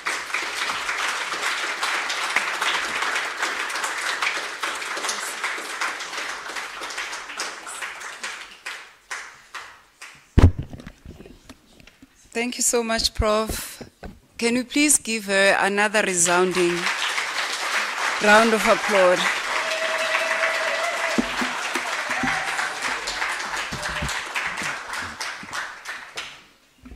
Prof, I feel it necessary to just once again thank you on behalf of UNISA and the organizers of the conference and everyone who's made it possible.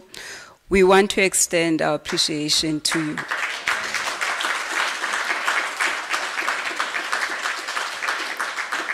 We are inspired by your unquestionable passion for the subject. It means you've been at this journey for the longest time, and that is so inspiring. And of course, your insights on my art and its foundational nature in African culture and spirituality was profound. It's something that we in the southern tip of Africa have not really caught on. So we are truly privileged to have been part of this keynote today. And we are thankful once again for gracing us with your presence and your invaluable contribution to our event. I think you've enriched us all. I want to underscore the importance of perhaps moving from the race paradigm to the cultural paradigm, because it opens, so much more space for thinking and also renaming ourselves. Particularly for those of us in occupied Tanzania in South Africa, who are still living within the afterlife of apartheid's racism. So I think giving us the ability to shift and move between the race paradigm and the cultural paradigm gives us an ability to fight, right, and push forward, but also to turn within ourselves, because the cultural paradigm is an inward-looking process, Who are we? How do we want to define ourselves? How do we want to educate our children? Of course, the mother is centrally in all those fields. And thank you so, so much to also remind us of the duality of power in African matriarchy. There can be no mother without father. We appreciate that. And colleagues, we have tea. I think we can have a quick tea break before we move to our breakaway sessions. We'll be using the same venues as yesterday, Exam Hall 1 and Exam Room 2. Thank you and welcome once again.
This course is about systems and system thinking.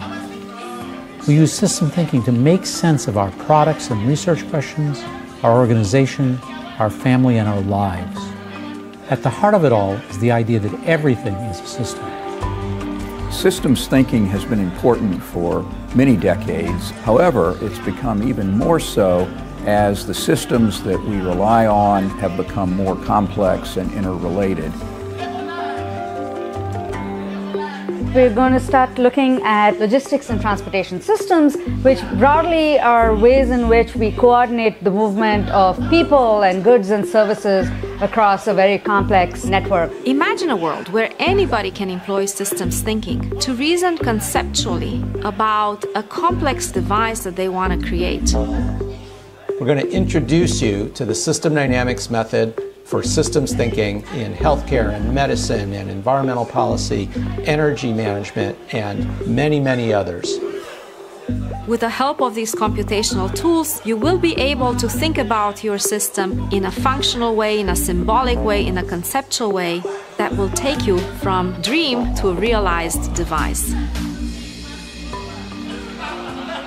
Ultimately, the role of system thinking is to help us make complex things appear simple. Entities and relationships, form and function, emergence and value. It's a good way to think.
and its relevance in our democracy, for instance, but also produced a lot of books on her poetry, as well as one book that has been quite formative in my, reading about black women in Southern Africa, and that is Women in Southern Africa, specifically Pan-Africanist ideas and black consciousness in that as well. So she was also an activist in the black consciousness movement, and because of those activities spent a lot of time in exile, and is joining us here today to share and perhaps reflect on her experiences on that. Just as my next guest, Professor Harry Nengwekulu, he was also a black consciousness movement activist, one of the founders of SASO, actually, and he too has been, to exile because of the activities and the very important role that he played in that movement. Dr. Lehasa Moloi, he is joining us today, a prominently emerging voice as well in issues of Afrocentricity and development in Africa. He is in UNISA at the Department of Development Studies. So the three of them are joining me for us to have an intergenerational dialogue or conversation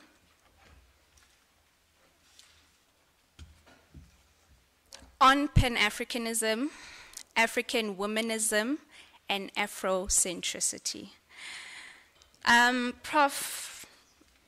Nengwekulu, as well as Ma'am Christine, you were not here this morning when Prof. Dove provided her keynote address, which was on the salience of cultural unity and using the cultural paradigm in how we conceptualize and mobilize ourselves along the ideas of Ubabu Robert MANGALISO, SOBUKWE. And she touched on concepts of spirituality, which she argued were rooted in African matriarchy, just around how we can use that, right, in uniting ourselves culturally in Africa. But more importantly, she spoke on the role of women in imparting those cultural, ideals and that cultural identity. And within that, I was sitting there and thinking, God, if only we could have the Q&A now, because for me, there were so many glaring areas of ambiguity or contradiction even in terms of how we think about African culture and the reality and condition of a young person living in Africa today. So I wanted us maybe to think and reflect upon that today in our discussion. And so maybe share some questions with you as well around which we can think of, women's roles and just the general spiritual element that she touched on. She spoke of balancing of feminine and masculine entities in our understanding of that. But maybe, I didn't brief you on this, but I'm hoping that your wisdom, will come in here and you'll be able to tackle that issue as you reflect on also your contributions in the Black consciousness movement and gender and how it was brought into that realm as well.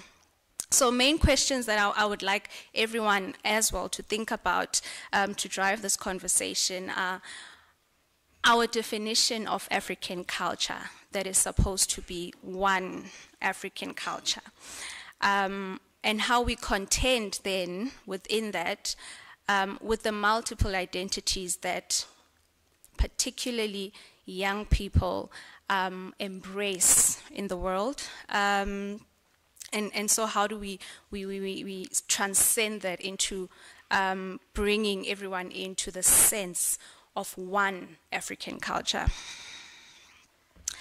And I'd like for us then in that to think about how women are positioned as moral and spiritual custodians of this African culture and the unification of Africa. Is it achievable?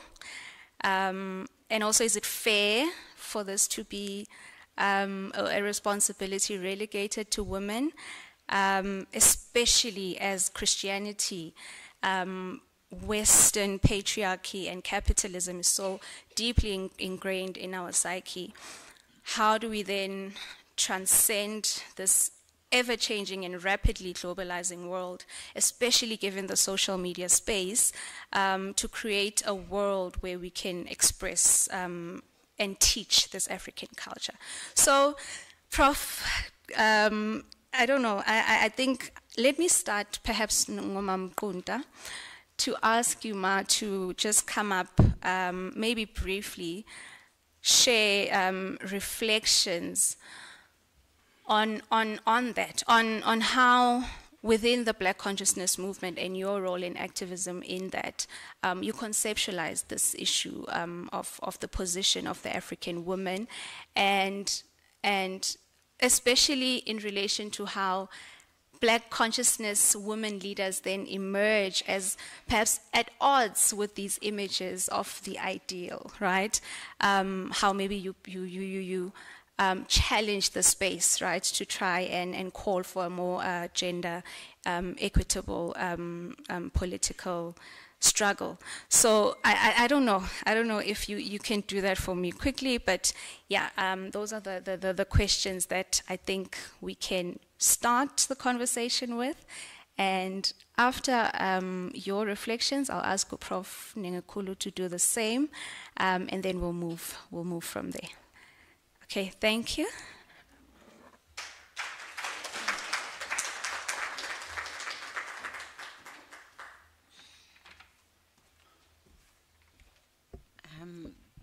Thank you. I've seen Harry now for the first time. I think the last time we saw was in 1974, 75.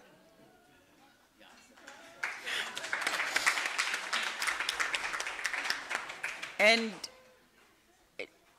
Yeah, it was 74, because in 73 they came, you came with Steve, Bokwe, Tiro, and Bani, Pichana, to Cape Town. And I was on the executive of SASO at the time, and we hosted them. We were driving around in a kumbi, had meetings and had parties. We called them Goombas, where we enjoyed ourselves. So it was not only struggle.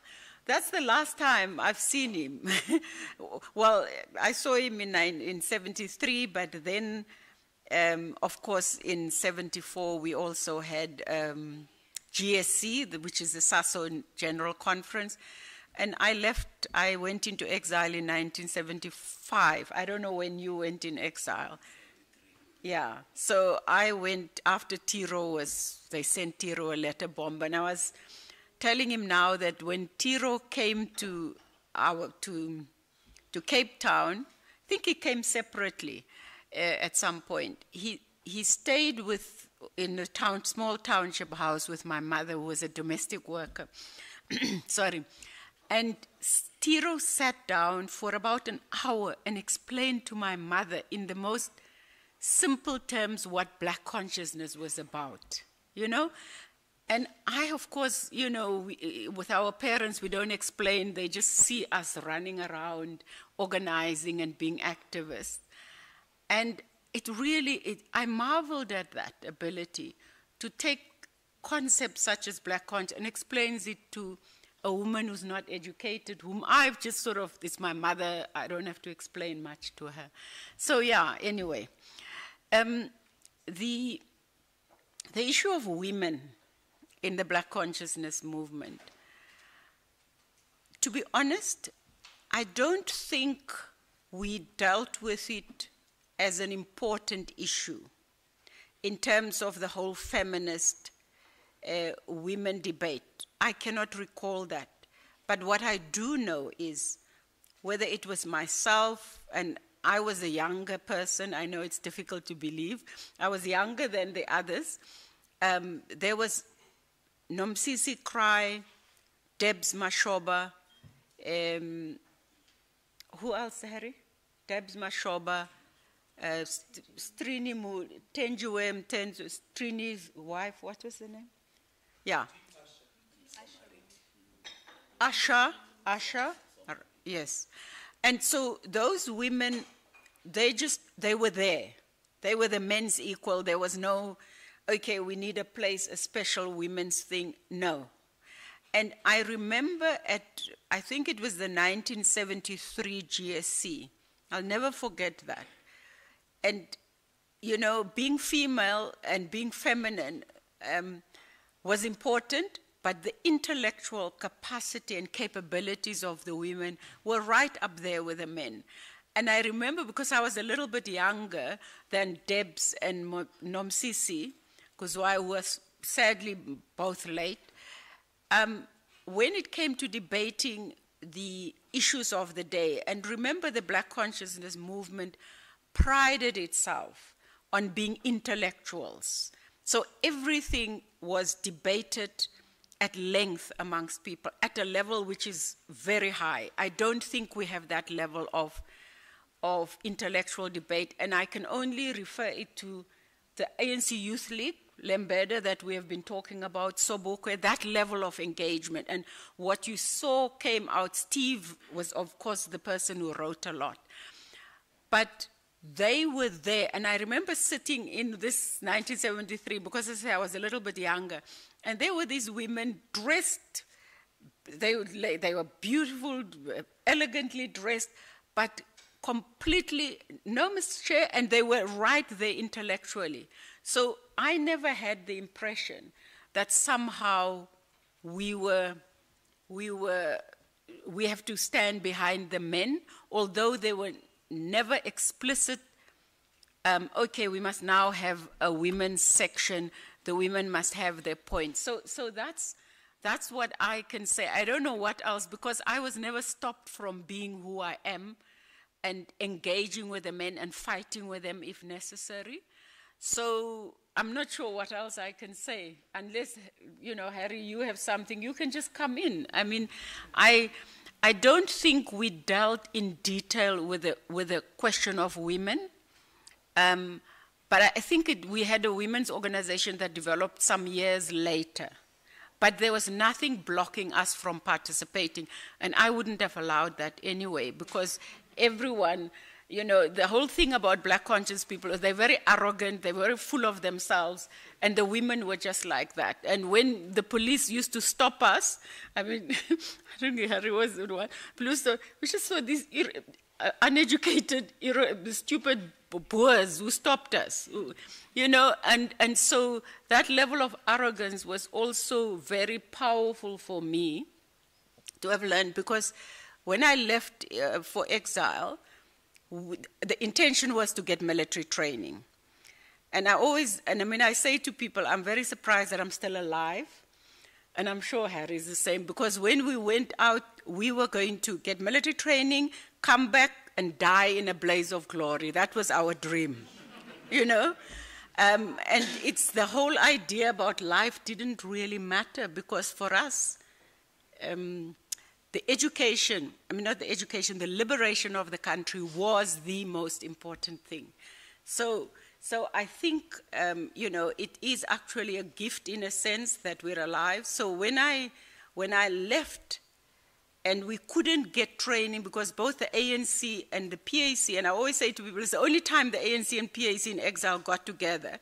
So these upstarts, they're BC. Gaddafi wanted to train us. I think the first lot went,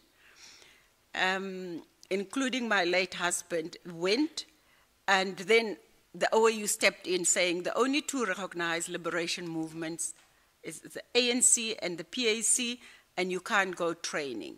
I think Eritrea, I know Eritrea then took some, but we were frustrated because we couldn't. Then I ended up going to Australia to study law. And I can tell you, if I wasn't in the black consciousness movement and had that confidence that we are no different from whites, we are not inferior, I would not have survived in that law school, because in Europe and in Australia and in Britain, law schools are the breeding grounds of the elite, you know, and you have to get about 80% in your matric to get into law school. So I had to write a special exam to get in because I was older then, I was 25, but the atmosphere was so depressing that even though they had Aboriginals there as a special dispensation, they all dropped out. And it was not because they were stupid, but it was because the atmosphere, you couldn't survive, so you had to be very confident. And I always say that's what black consciousness taught me, to be assertive, no one is better than me, and it's the same thing that went for the women.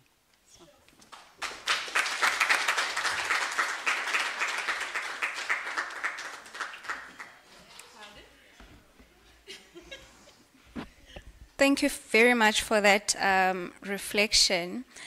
And I think, like you said, the fact that it was given and you know, you didn't have to question whether you could engage with your male peers at the time intellectually is very important.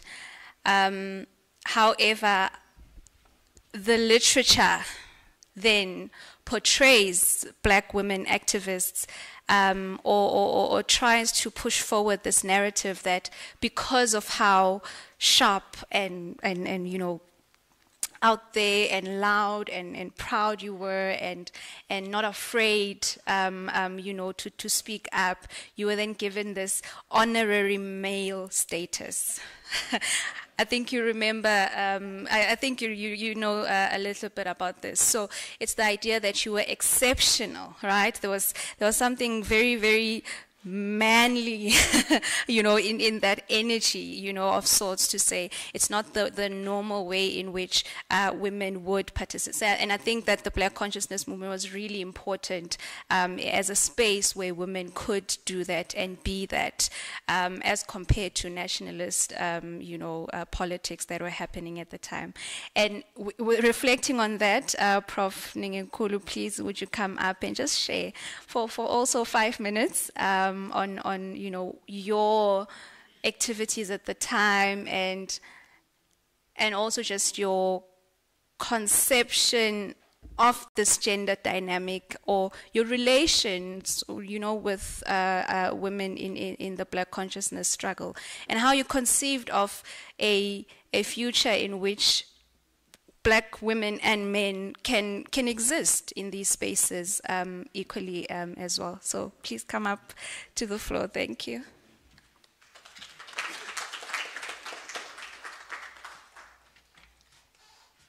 Yeah, thanks very much. Mine is an easy topic, dealing with intergenerational problems. You have got bigger problems than us. Who could identify the enemy. You can't identify the enemy these days because it's a mix-up. So the type of challenges that we have, are not very conspicuous as far as well. When we grew up, things were very easy. There was no such a person called black. Black people did not want to call themselves black. So there was a struggle to change. Some Africans who actually brighter in skin, they will change themselves. Other find register themselves to what is called colors. Those who are seen to be colored, they will apply to be white. The same one applied to the Indians. You don't have those type of problems that we have. They are hidden, the problem that we have. No, the first time that black people called themselves black was 1972. Before that, black people were non-whites. And I used to ask myself, you can't call a donkey a non-horse. A donkey is a donkey, a horse is a horse that we have. So we had those difficulties that we have. When it came to women, the treatment was different. Firstly, if you are born in rural areas, you can't work in urban areas. There were steps start from F. You spend 10 years in particular area, you can go to that. Women, if they were actually born in rural areas, you get married to somebody like that, they couldn't come to the urban areas. So the system was very different that we have. When I went to university, perhaps even at high school, I went to a high school that had 50% of the teachers were white and 50% were blacks. The whites were then teaching there, did not teach us anything. I remember there was one chap called Lawrence.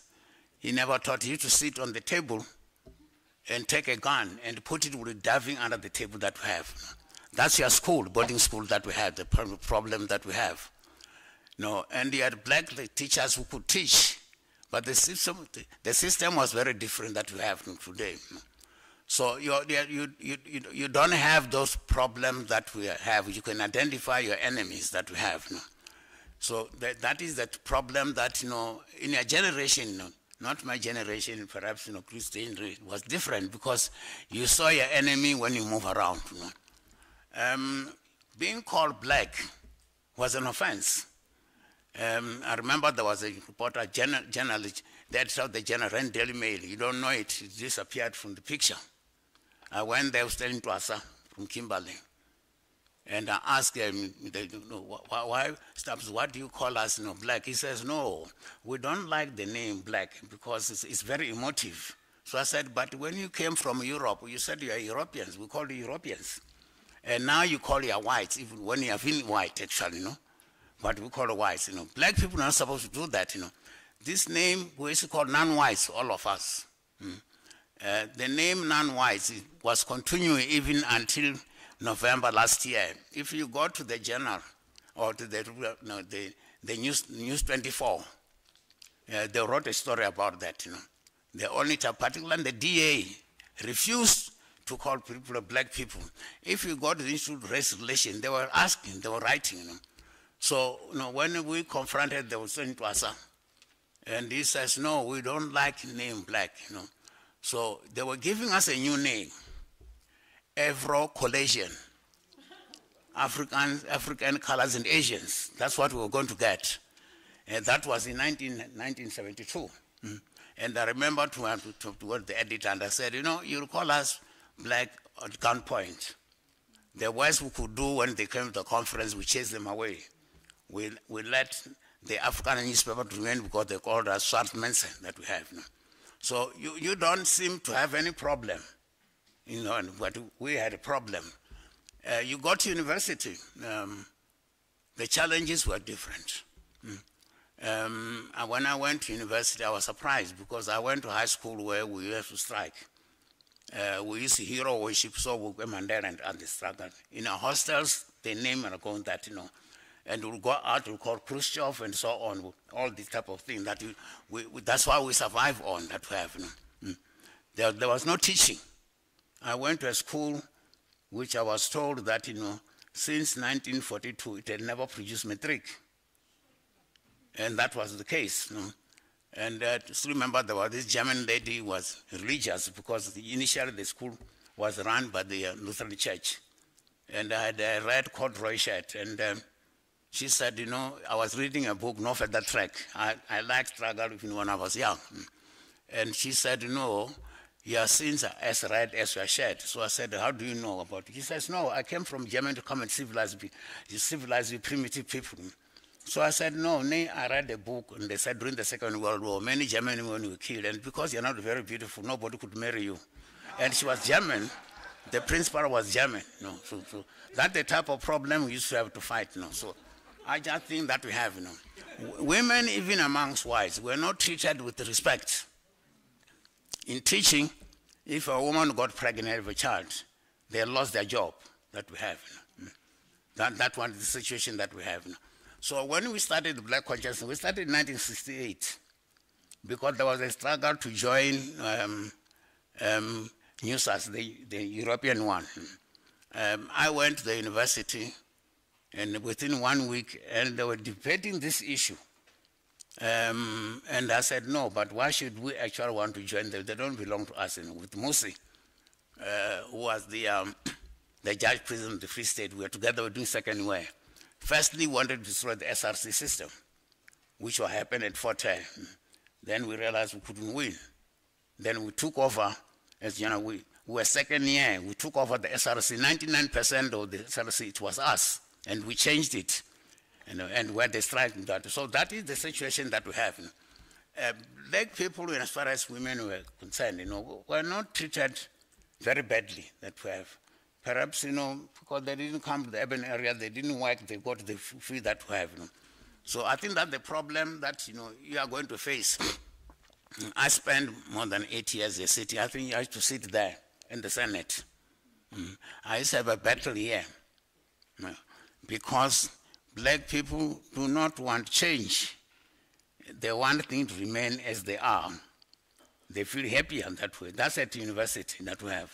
That is always a battle that we have at university that we have. Almost all of them, there were problems that we have. So for me, your future is going to be very difficult. Somebody was mentioning here, capitalism is the worst enemy of happiness. Yeah, because you know, when others, you can climb on the shoulders of your brother in order to free the sky, because the struggles will be with wealthy and so on. You know. So for me, the changes that we have, you know, we were happier because we could see what we're fighting for, and when we knew we were going to be banned.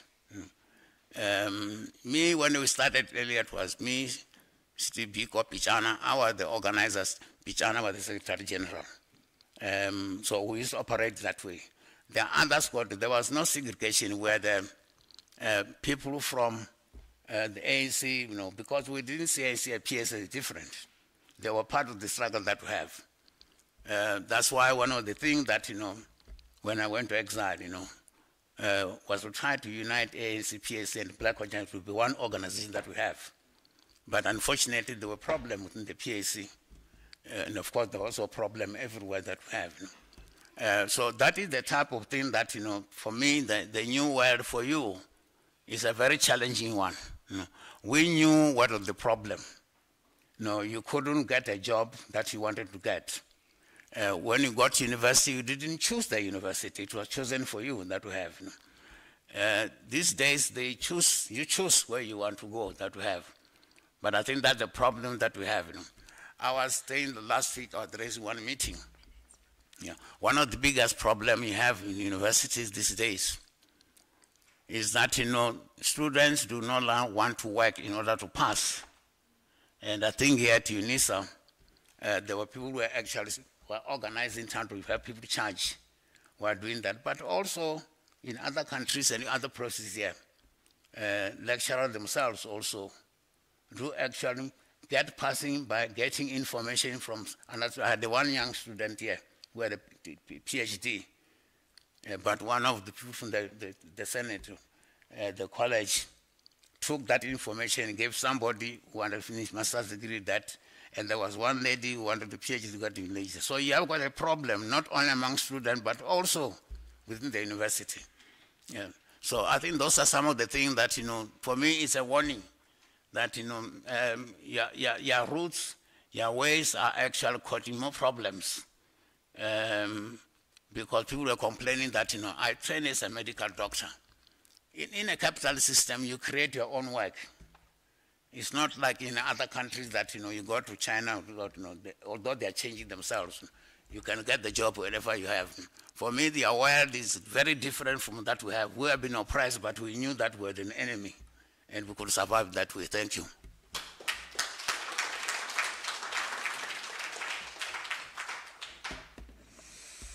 Thank you so much for that. And I think the key from your reflection was the idea that liberation of the country, of Black people, was the most important thing. It was the priority. You had a common enemy, right? And I think the common enemy is something that maybe is lacking amongst us as young people today. You also had a very clear, because of your debates, intellectual debates that were rigorous within your university spaces, you almost reached some consensus as to what is this ideology that you are following and what it's about, right? And I think from yesterday there was a lot of outcry in terms of how Pan-Africanism opens so much room for interpretation.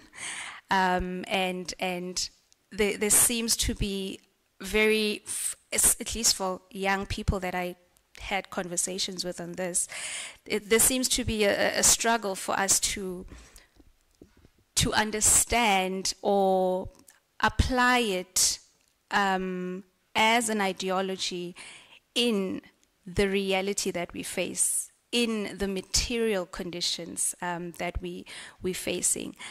And there was a feeling as well from, I think it was Prof. Sesante, to say, we're not saying we don't want to, engage with Marxism. We will talk with them, but we are not, interested in that in a sense. And for us, it's to say, but this capitalism that we are living under, subjectively as a young person, is very real to me, and it's very, it does shape how I aspire, how the things that I want to achieve as a person in the world. Unfortunately, that's how, as young people, we also, measure and define, right, what it means to have made it in life, right? To say, you go to the school, you do the degree, you get the salary, you obviously also engage in these important conversations, but also you get the car, and you get the house, and you get the, and all of this is within that capitalist frame.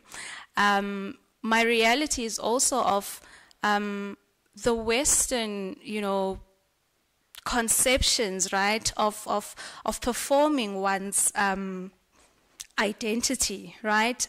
So I can't necessarily divorce myself from that.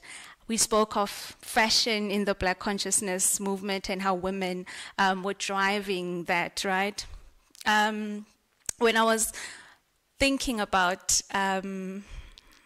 my hair and coming to this conference, I thought I should get a wig, I should just get, a nice frontal and slay the edges. The young people in this room know what I'm talking about. And slay my edges and come in and, with my silky hair. And then I thought to myself, okay, but also, this is going to be a Pan-Africanist conference. So what is going to happen? Right? So I do have short hair. I did have short hair. I just decided to cut it down a bit more. But it was like, why should my decision be influenced by that, right? By how I imagine that I would be perceived when I'm in this Africanist space, right? By others who would have their natural hair and would have the afros and all of that, to say it's always been this marker of your Black pride, right? But maybe it's not, it's got nothing to do with that as well. Maybe it's just because I love the way it looks, right? So it's also a very, an area where we don't know exactly how to self-fashion, right? In spaces like this as well. So I don't know. Dr. Moloi, I think I would like to bring you up, maybe just to reflect on the discussion, but more importantly on the work that you are doing in terms of an Afrocentric approach to development, but also how do we balance it with the reality that young people are facing today. Thanks.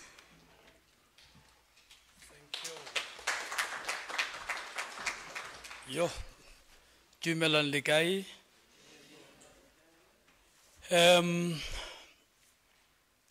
Some of the bigger questions and struggles, I have found that they deal with the question of identity. From that point on, how one interprets the world, and how one gets to have that kind of a cosmology. And questions of being. But I also realize that these questions are defined in the context of the historical encounters, and which then tends to give us a meaning of who we are from, where we are from. And as I was coming here, doing some bit of contemplations about this session, I realized that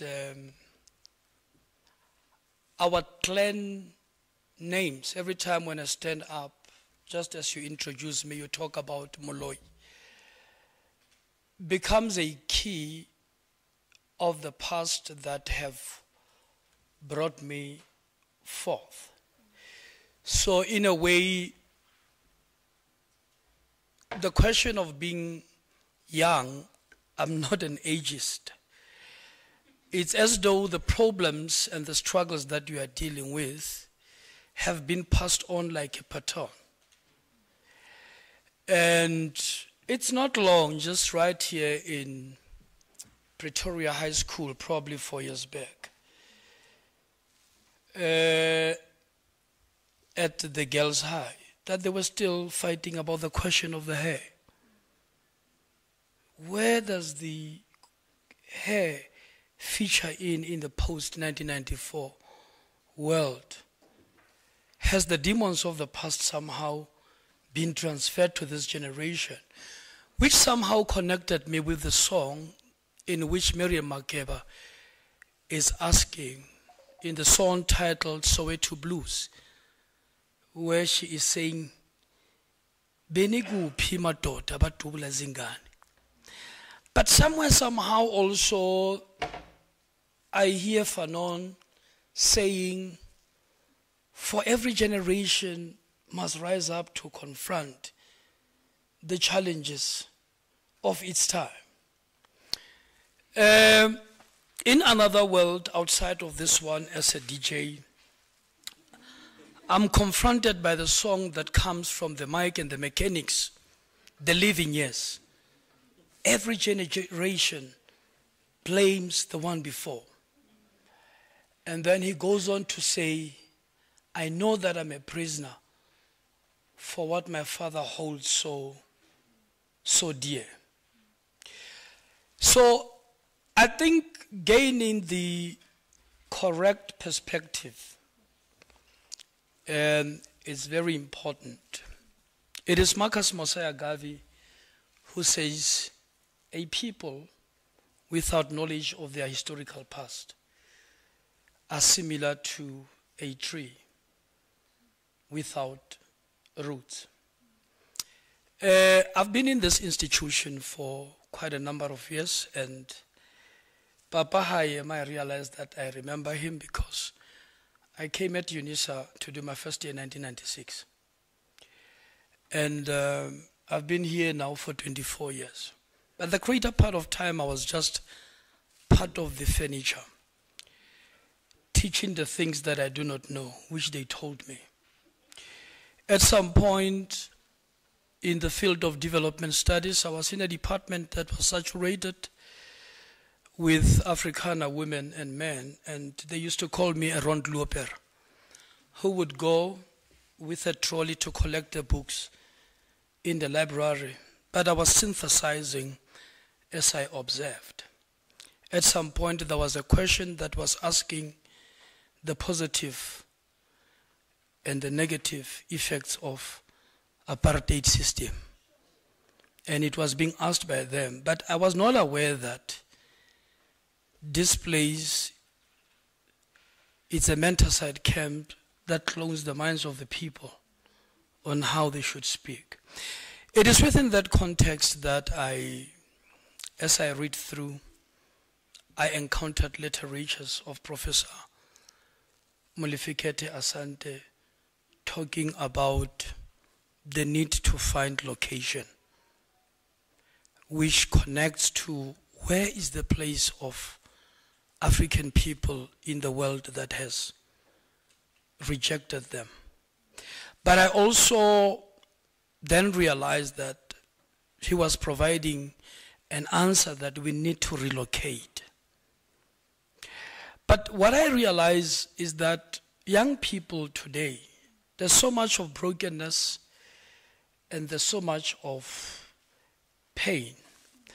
But perhaps in a search to try and understand, just as in the times when Brooke Benton will sing a song, "Tell me why, Lord, what is wrong with the color of my skin?" Some are happy, but they are not even know what they're happy about. Perhaps maybe happy because we are high on alcohol, maybe because there's a pain that we are trying to run away from, that we don't want to engage with.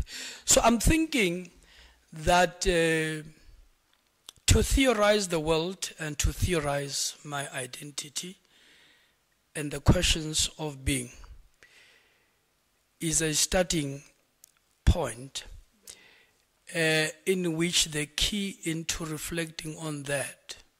I remember one time I was asking my parents, what is the meaning of my African name? Because there's another name which is a colonial code. But what is the meaning of that? And then I started dissecting from that. That maybe the challenges that I'm facing are connected with the name. And I wanted to understand, what does it mean?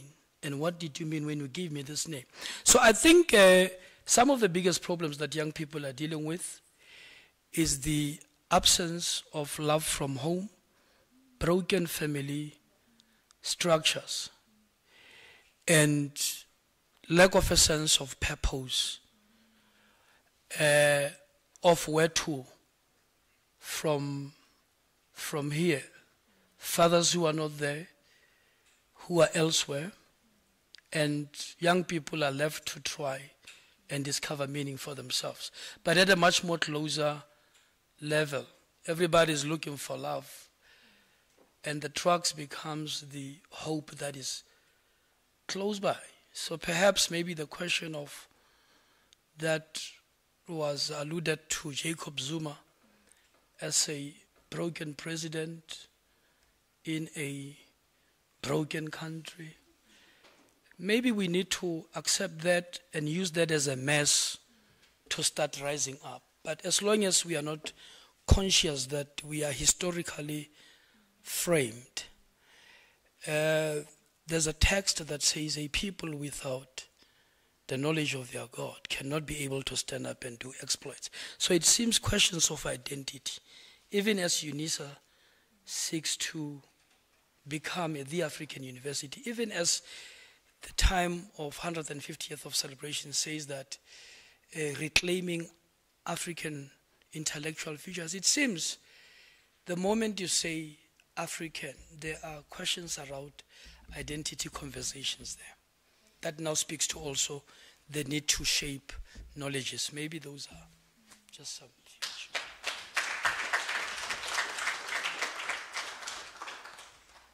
Sure, thank you. And I'm going to open it up now to the audience. Can we have maybe 15 minutes worth of a Q&A session?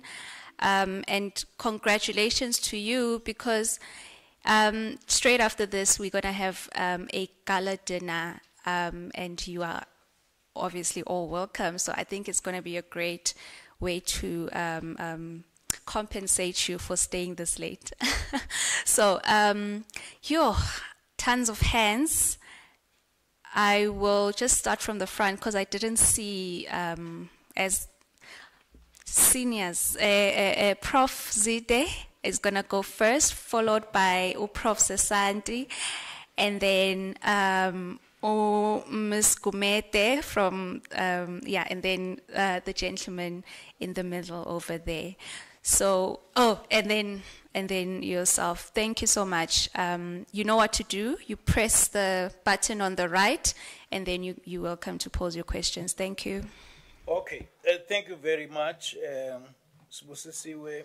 Mine is not so much of a question, but a request to the three panelists, particularly the first two.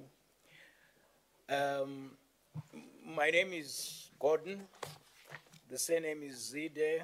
My African name, Ndodomzi. And I'm very passionate about that name because it was given to me by my maternal grandmother. Indeed, Christine and Gary, you are so right. When you say that what is lacking in the present day epoch is the high level of intellectual engagement. And I'm saying this to you too because I'm just thinking, with your experience and having developed the Black consciousness philosophy, whether it is not time, as you sit and reflect, to look at the colleagues with whom you developed and conceived the Black consciousness movement. And let me just mention the following names, which evidently you know. Steve Biko, maybe if you can just write, even if it's 2, 3, 4, 5 pages about the leadership. Where I'm sitting, I said to Professor Sandy next to me that currently we have leaders, but what South Africa lacks is leadership. And during the time of the Black consciousness, and fortunately for me, I was baptized by you guys. We had leadership, because the BCM knew exactly where we were coming from and the common enemy which Harry mentioned. So if maybe you could, including your kind selves, write something about Steve Biko. I know there is a lot that has been written about him, but maybe this comes from people.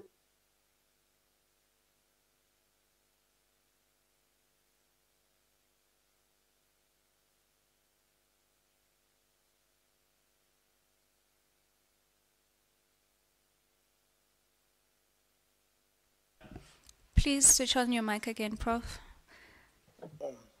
Write something about Bani Pityana, write something about Christine Kunta, write something about Tenjwe Mtinso, write something about Mapetla Mohapi, write something about Unkhopuzi Tiro, write something about Peter Jones, write something about Mampela Rampela, write something about Malusi Mpumlwana, write something about Selby Bagwa. These are just the names of the people with whom I engaged as a first-year student at Forte. We were arrested, rusticated, came back, burned the buildings, but at that time I did not know that one day I'll be professor. So that's a challenge that I'm putting to you. Thank you very much.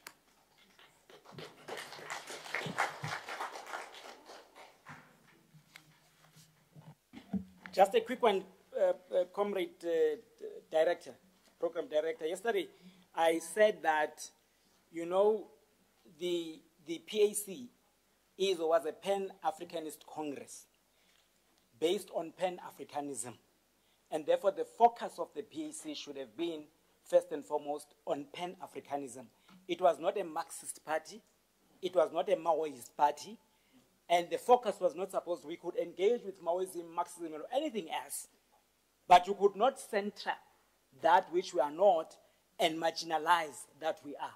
So that's what I was saying yesterday, just to get it right. Thank you very much. Now, that is aside. And quickly here, Professor Zide, you're leaving one important name, that of Maui Nehware.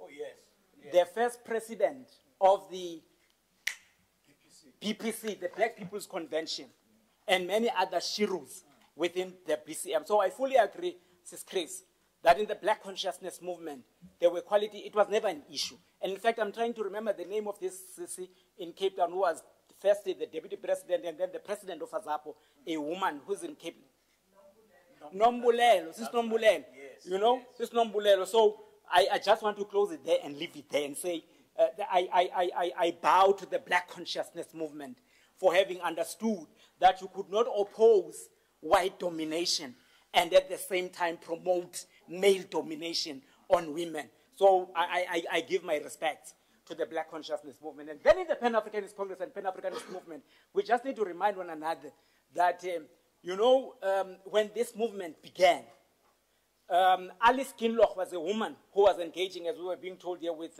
Sylvester Williams. So she's a mother that is not acknowledged of Pan-Africanism. And later on, we have Anna Cooper, we have Amy Garvey. Amy Garvey was a woman in her own right, not because she was the wife of Marcus Garvey. Yeah. They were leaders at the Pan-African Congress in 1945. She was chairing a session, Anna Cooper, who were addressing at the first Pan-African Conference in 1900. So what went wrong? That is the question we should be asking. In this country, the patriots within the ANC refused to allow women, first and foremost, to be members of the organization, never mind anything else. And so the resistance within the ANC that you see, not wanting women to lead.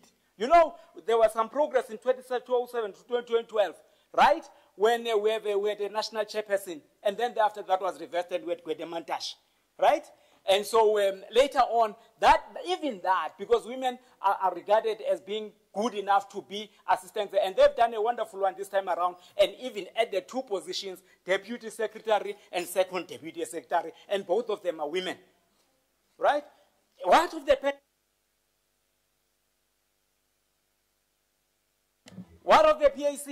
And so, you know, the issue that we should, as I'm going to sit down, Comrade Program Director, I'm sitting down.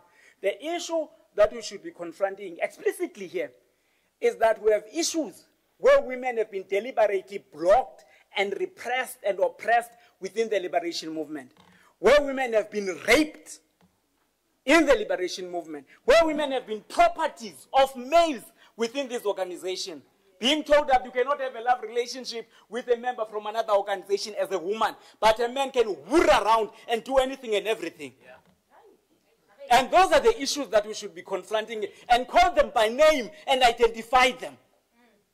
So when you say that you are saying that, yes, we've got serious problems. And so let me sit down. Comrade, let me sit down.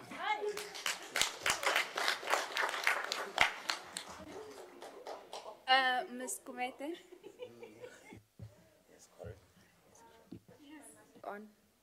Okay, thank you so much, Chair, for the opportunity, and I also want to echo the sentiments of our seniors. I have questions for both Ms. Christine and Prof. Nengenkulu. I am currently, for my PhD, investigating the question, or rather the term freedom fighter. And of course, I had to question what it meant for your generation, particularly because that's, when you look at literature, that's during the 70s, that's when you start seeing a proliferation of the use of freedom fighters because of the activities in the 70s and the Soweto uprisings, etc. So I'm interested in knowing, particularly because I was probed to ask this question because of what you said, that you particularly wanted to get military training, come back and die in a blaze of glory. I'm interested in that, and perhaps ask you what would push a young person at that time to think like that. Secondary to that, what did you regard yourself as? Both Wena and Babu Nengekulu, did you see yourself as activists, and in that, what did that mean for you? And or did you regard yourself as freedom fighters? And again, what did that mean to you? Or is there another term in which you individually said, this is what I am within the BCM, and this is the reason why I identify as this? So I hope that my question is clear.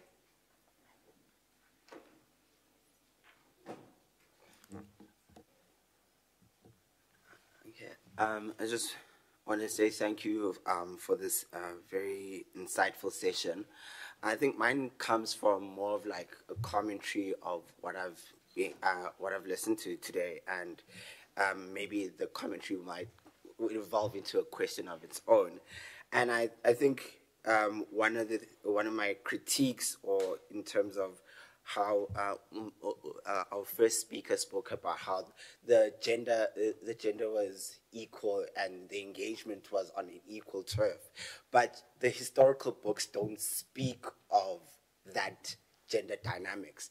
Like even from high school, we just taught about Steve Biko and then how he led, but there's no conversation around the woman in the intellectual and their intellectual engagement around Black consciousness. So I think that for me is much of that critique of like, why does it have to be, we have to get somebody who was in that time? Why don't the textbooks, the historical sources, reflect that gender balance? And again, I think from the floor, there's, I think that also speaks to that whole, the patriarchy has embedded itself so deep within democracy that we're not also looking at how there's invisible voices, there's silencing of the female voices as well within our history books.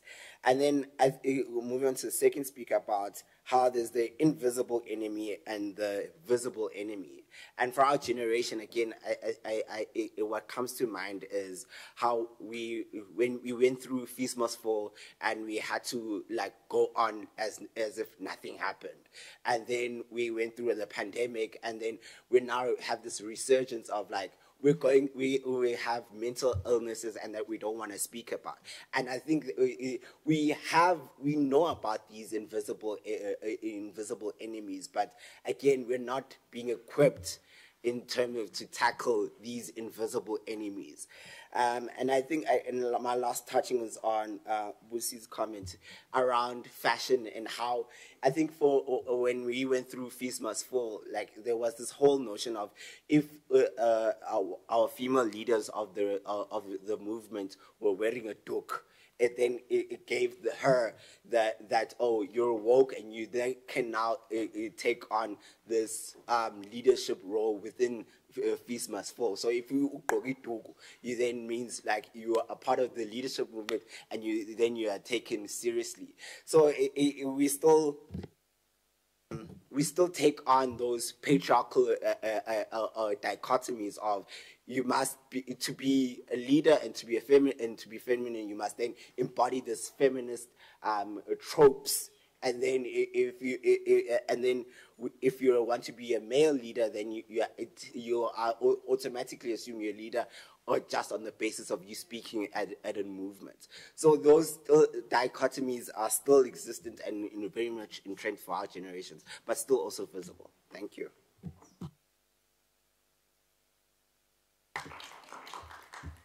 Thank you so much for the discussion. I think that the point about us not knowing who our enemies are is really central to my question.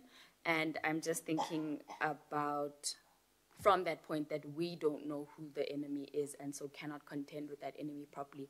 I pose my question unevenly to Advocate Gunta because I am a law student. So I guess my question comes to you. Well, no, actually, it's an open question, but it is sort of like a legal question. I'm just trying to figure out the conqueror-conquered distinction and its obfuscation in the post-94 context in the research agenda. And I think that your book on women in Southern Africa was really key to my understanding of the problem of gender. And so moving from a Diopian understanding of the domain of matriarchy and the domain of patriarchy, and this morning's plenary was about a patriarchal conquest. So if we understand that domination and the reconstitution of our society is a patriarchal reconstitution of our society, what do you understand, or how can we bring back the conqueror-conquered distinction to understand and put forward again that the question of land is central to an equitable society along gendered lines, along race lines, along all lines? Thank you. Sure. Thank you so much. There is so much to unpack, and we only have 7 minutes for that. So this is the only round of questions that we'll take, and I will allow our panelists to answer. Maybe we can start with Ms. Gumede's question directed towards, because Prof. Zite, you know, it was a suggestion, right, that you maybe collaborate and write on all these different leaders, and Prof. Sasante, I mean, raises a very important distinctions, right, between the nationalist, you know, ideology on gender and the place of women in the struggle, as well as how they have Pan-Africanism engages or deals with issues of Marxism, etc. And thank you for that, Prof. But I think the questions really came from Uma Gumede in terms of how you define yourself, activist or freedom fighter. Maybe you can start with that. And just briefly, please, you can respond. You don't have to stand up. You can just press the button. The problem is always about time, and you know, and the reason, because you have to observe time. but we don't often have an opportunity to speak to young people. And you know, it's something that I personally feel quite regretful about, because we're all running around because we have to work. We don't have generational wealth that will enable us to retire happily, speaking for myself. But I've seen so much confusion amongst young people, and I sometimes wish we could do more. And in a way, I blame this generation, because we haven't sufficiently sat down and engaged with young people to talk about our experience and to also learn from them, because it's not a one-way thing, because as you are saying, there's trauma, there's mental health issues amongst young people, because, and as Harry said, because the enemy is not so clear, the terrain of struggle has changed, the sands have shifted, and we've almost been put off balance, and we don't know how to find our balance. And I think, and I was saying to Luvoyo that I'm happy that this has happened, because we're so busy.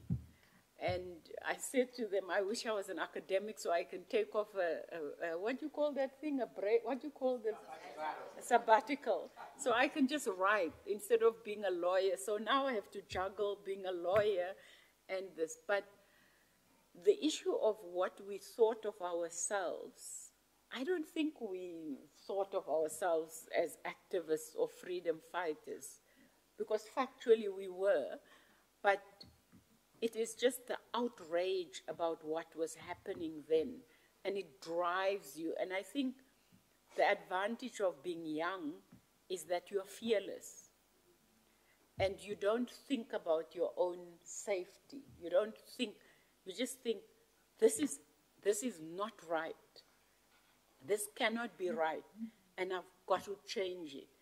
And you know, there was a lot of confusion. There was NUSAS, the whole multiracial thing.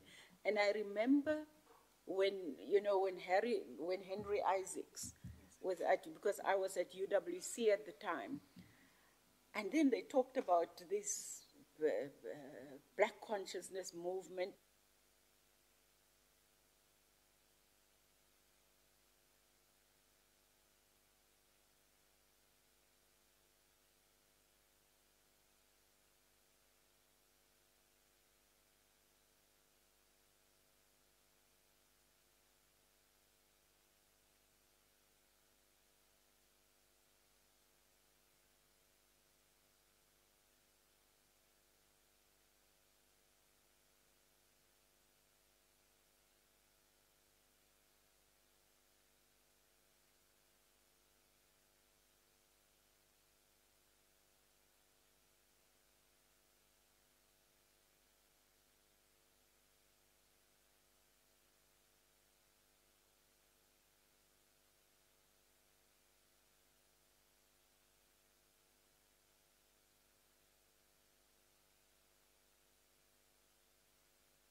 Oh, my apologies. We built, the Black consciousness movement built that clinic for people, and it was still standing there. So we didn't think of ourselves as freedom fighters. And as I say, I said it half jokingly, but it was true. We just wanted to get out because the above ground legal, quasi-legal levels of organization was no longer effective because we kept on being detained. People, I think Steve was already detained, and we just thought, no, we are leaving the country because we can't organize legally, so we're going to go underground. And we literally did not consider about our lives, what it is. Our parents educated us because, remember, we were at universities, and in my family, I was the first person to reach university, and I'm sure it's with a lot of other people. But we said we reject inferior education, and we're going to leave. But the thing is, we went outside because we thought we'll fight and we'll come back. And if we need to die, we would die. It wasn't even a question. So I think whether we call ourselves freedom fighters or not is neither here or there. But, you know, that's the issue. And I don't know if you want to say something, Harry. Yeah. I think one of the dangerous things... So we'll have to stay a little bit longer. You can go and eat at the gala dinner, huh? One of the things that happens to the new generation, I've had people say, no, I mean, the black consciousness is over. It's a new era. But you see, you are saying that, you know, I must commit self-suicide and disappear. You can't get rid of your history, you know, in the society. You can improve it, you know. So I think that's one of the risks things that, and you are encouraged. I mean, when I listen to television, people want to forget about black consciousness movement, but you can't cease to be what you are. It doesn't matter how many times you say things. I think that's the danger in the new generation. That, you know, I had people say, no, you see, black consciousness has achieved its problem. We must leave behind now. How do you leave yourself behind? So for me, those are some of the challenges as a generation. Lastly, with us is because, see, we in our generation, we live in the past and try to create the new. But I know when we started Black Consciousness, we knew we'll survive for 5 years. And we said we must do everything that matters in 5 years. And we all got banned within 5 years. That's what we have. You know. Steve Biko died before that we have. You know. So that is the type that we have. You know. When I went to exile, I was adopted together with China by a German family that we have to God. But I moved to Japan. Everywhere, the struggle was not ending that we have, because people should understand what you get it today is that, you know, people want to discourage you that, you know, we have achieved everything, forget everything, start the new thing that we have. You know. I think that's the danger that we have for a generation. You can't write away, you can improve it, but you can't cease to be what you are. You can improve the environment. For me, that's what worried that I listened to have that. That's why I said when I listened to News 24, that this chap who was actually tried to say, no, you know, this thing, blackness, you know, it's black consciousness, colored and so on. His problem was that he was confused. He didn't understand what was it. Because we never defined color, blackness in terms of the color of the skin. We define in terms of the common history. That's why we could bring in Africans and so-called colors and Indians into the same group. So somebody yesterday, last week, in Cape Town, he was addressing the meeting, political meeting. He was saying, I'm so confused because this blackness means colors, Indians, and Africans. What is it that it means? And I found somebody that we have an obligation to explain, because it was never designed in terms of the skin color that we have. No, we had a pyramid that was done by Steve Biko. At the bottom, it was the Africans. And beneath that, you'll have, you know, the Indians. At the top, you'll have the so-called colors. There will be a small group that could penetrate. You find in one family, one is an African. I went to one shop in Joburg. We attended school together. He said, no, don't speak to me in Venda. I'm not a colored, because people wanted to change in order to survive. Those are some of the challenges that we have to deal with that we have.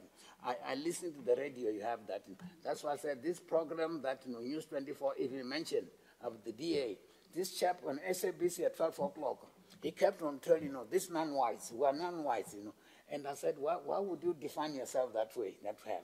So I think those are some of the challenges in a generation that we deal with. Lastly, there's a problem of shortcuts in terms of education about the new generation. You know, we fought for education. The current generation sounded easy, but I found one guy, the SRC. I was in this conference that was held in Boksburg last week about human cards that we have. You know. And these are the questions that were being raised, this question, you know. And in the other side, you know, people, you look at Chinese, they retain their language. They can write in both sides that we have. So for me, that is the type of problem. 30 years is not a long time for you to say, we have reached the end, we must drop it to get a new one. That way. So for me, that's what you think as of your generation that we have. Just, if I can just deal with the... And also this thing, I think your writing is your idea is good. The Steve Biko Foundation did a lot of, they recorded a lot of people's personal reminiscences, and it's there in King. It's an archive form.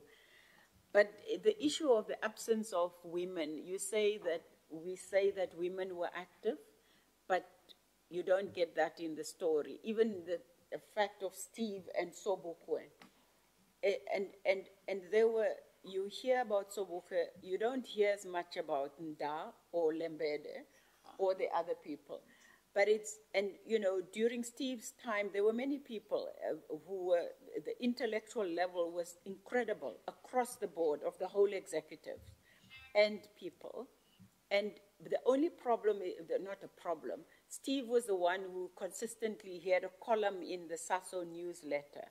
So a lot of his writings were there, and obviously he was the leader. But there are more sometimes, and the sad thing is, in a sense, that it's the nature of his death, his brutal death, that also catapulted him, which is quite sad.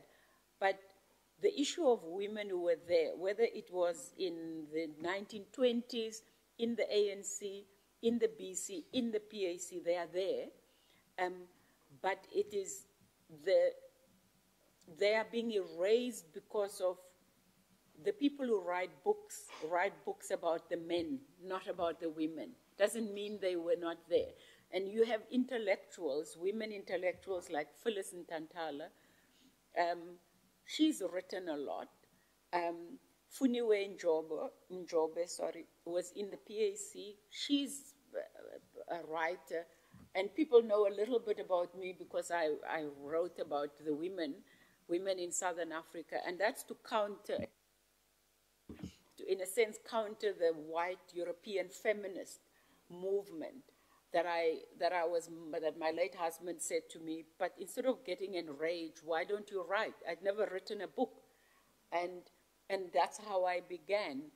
So I think it's the challenge of young men and women, it shouldn't just be women, to try and find those women and write about them. I think there was a young lady, the one who sat with me, she said she had written on women, but there are a lot more women, and especially women who've made an intellectual contribution. So there's a challenge to you. Why don't you do that? Why don't you research and find the people? Because if you don't have it in the media, you can interview people. Some of them are still alive. The issue of trauma and what Harry has raised about young people, as I said earlier on, I think we are also to blame. But the thing that worries me personally is not so much that because the enemy still is the white settler institutional and economic infrastructure. It remains in place. And what needs to be done is to dismantle it. And that's the challenge. But it's more difficult because you don't know where to start. And I have a criticism of the fees must fall. I think it might have started well, and I think it was an important intervention, but then it became violent, and it lost its way. Even the roads must fall was very good, and at least there was an intellectual grounding. But when you're at university and you begin to burn down libraries, you no longer are entitled to some kind of respect from us, and you lose people. Because if you're going to do something which the community are appalled about, the community is, then you've lost it because you're not on your own. And the level of confusion amongst young people, I think now, for me, for example, all the new parties that are come up now, they literally have this thing, 2024 is our 1994. And no one thinks about how vulgar that is. Because whatever the shortcomings of the post-1994 settlement is, it is not in any way the violence. And for those of us who grew up under apartheid, it cannot be compared. So are you saying 2020, what happens between 94 and 24 is similar to apartheid? But the fact that they use it as a slogan and no one stands up, it says the intellectual level of our public discourse is so low that people think it's normal. And that's my concern about the way in which the intellectual level and how vacuous the debates in the public space is. And I don't know what the solution is. Maybe we should have more of these kind of engagements, you know, but I was very disappointed by the fees must fall. And I remember a young woman standing after the Wits, what his name burned down, he got killed, he got burned, a security guard. Up to this day, we do not know his name. And he may have been the only breadwinner in that family. They burnt the library and the fumes, he died in the fumes. And I will never forget this. They interviewed the person who was a leader. I think she was a young Indian woman. It was a leader at Wits University. And the journalist said to her, but what about the security guard? Is it normal to use that level of violence? And he died. She didn't say, oh, I'm so sorry, I'm sad. She just says, I don't think we did it. No compassion, no sense of what you'd normally expect a human being. And I was so disappointed. And I thought, is this the caliber of young people? And I think she's in parliament now. But so there is a debate that you have to have amongst yourself as young people as to how can you take the lessons which are there from SOBUKWE, and because it was fundamentally humane, because we fight for freedom because we want to create a more humane society. So how can you do something that killed someone and not even show remorse? It is something that shocked me. And I just gave up on the fees must fall. I just thought, okay, that's it.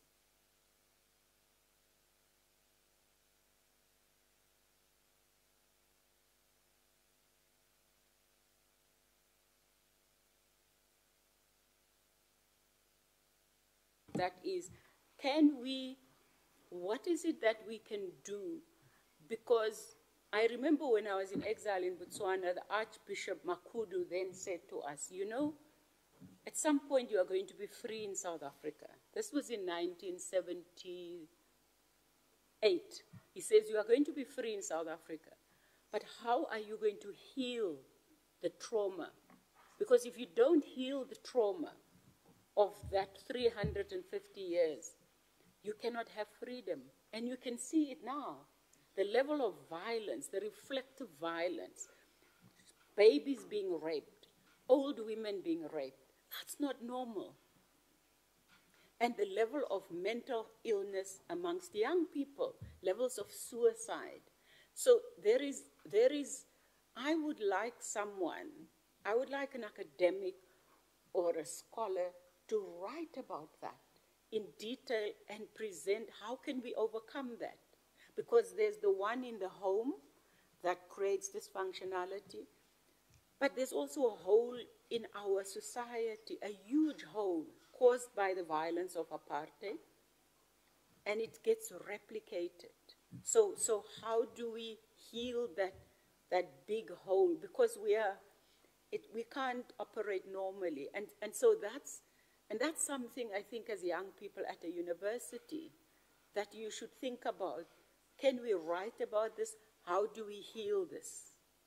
So I think that's all the questions that I've been asked, and that's what I have to say.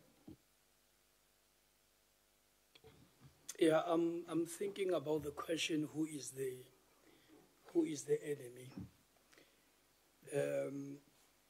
Whether should we talk about pedagogy of oppression? The cyclical process of when leaders who were seen as the martyrs or as the heroes have become the replicators of the same problems that they were seeking to fight. Perhaps maybe that's why we are trying to evoke the memory of SOBUKWE to ask the questions about the values that undergirds the whole issue of leadership. But Shivji talks about the enemy within, that sometimes the problem is not over there. We may be passing ourselves to find that we have been appropriated by the same problem we are trying to fight, and we are reproducing it. So we may need some bit of self-introspection. The enemy may be procrastination, sitting, hoping, and waiting that something miraculous will happen, which also connects to the enemy as denying self-leadership, the religious mindset of the one who will come, the expectation of someday, not today, that rejection to take personal responsibility, that maybe I'm the one who is wrong, maybe I'm the one who must change. So it can be brought. Although there's a comfort in it saying, it ain't me. So, yeah. Can I just add?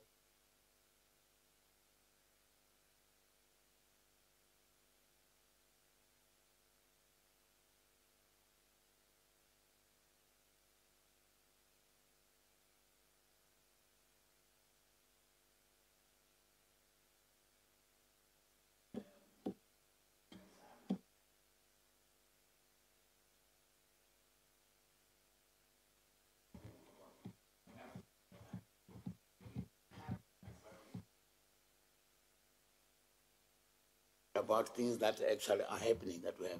So I think that, I'm very encouraged to see this group. You have got such group work. I've not seen it in the new society. You assembly talking about these issues. Because we talk about violence and so on. During our struggle, we never beat up women.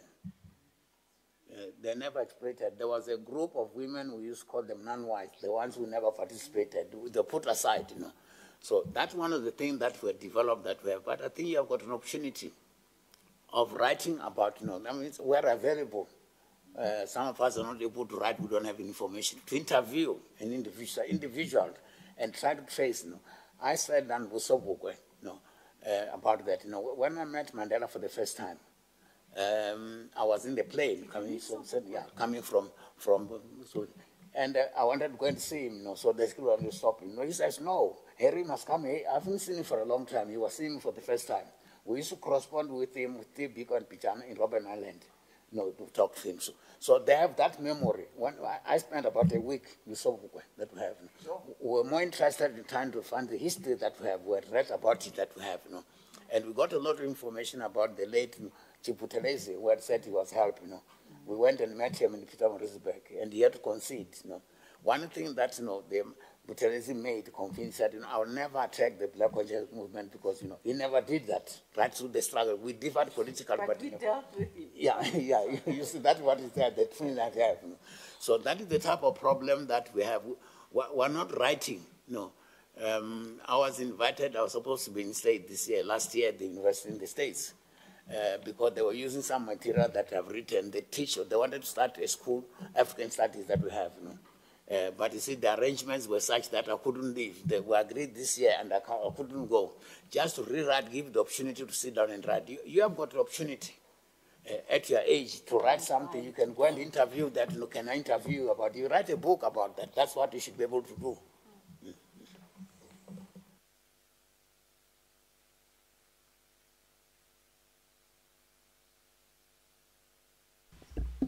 Phew. Yeah, that was a lot. Thank you so much. I think for such intergenerational conversations, Umam Christine is correct in saying we shouldn't even think about time. We should just sit around a table and just have these conversations, and also just, you know, listening to their stories and you know, their experiences, because they were youth then, right? And comparing it to ours now, I think there were so many points of link and a lot that we could take away from that, but also maybe a lot that they could also take away from what we're saying our struggles are. And maybe if we had more time, we could have delved a bit deeper into that. I'm afraid of poking Prof. Sesante, but in terms of, Prof, what you mentioned, Uguti, the relegation of women into the subordinate status and secretary role, and just, you know, they are there to cook and make sure, you know, the men are comfortable as they have these intellectual debates, was an ANC thing. And so I'm just thinking if the historical tables were turned maybe, and PAC had been, you know, came into power, where would the woman be then? Like, you know, what would the woman question look like in terms of that? I'm just thinking outside, you know, and I think these are discussions we can have further in the dinner session. Yes, you know, and yeah, and just, you know, with the issue of why our school books are not high school books. I was a teacher before I came into academia, and I know the struggle of having to contend with a history textbook that one page on 1956 Women's March, and that's it. And this is grade 12, you know. So you're thinking to yourself, how do I mean, the first, you know, my confrontation with these, you know, ideas came with when I was doing my master's. I was doing a history of black women in the consciousness movement. And only now, and with that I read Mapiri Masekela's piece on the role of women in the liberation struggle. And when I read that, I was like, what? Are you serious? This was a black woman and she wrote this, and you know what's happening? And it was like, now you need to find more, and definitely the responsibility is on us to find more. A lot of people talk of Umam Phyllis Tantala's life's mosaic when they speak of her as an intellectual writer, but they have no idea of what she wrote, An African Tragedy, which was such a rich collection of the essays on black women, issues of feminism, and all obviously speaking about that in the US when she was in exile as well. So all of these, you know, come up as we engage in these discussions. And I thank you so much, Mam Christine Gunta. I thank you so much, Prof. Herid Nengekulu, and Dr. Muloi. I think the last point that you made, I almost cried because it was so poetic in terms of what our common enemy is, and maybe the common enemy is ourselves also for not being taking enough responsibility. Maybe that's not it. Maybe I don't know. So there's questions more than there are answers from today's session, and with that, I'd like to wrap it up. Could I call upon, I think, Sister Zandi, you had an announcement. Okay, that's not happening anymore. Okay, good. So I'm told we have a gala dinner, and it is reserved for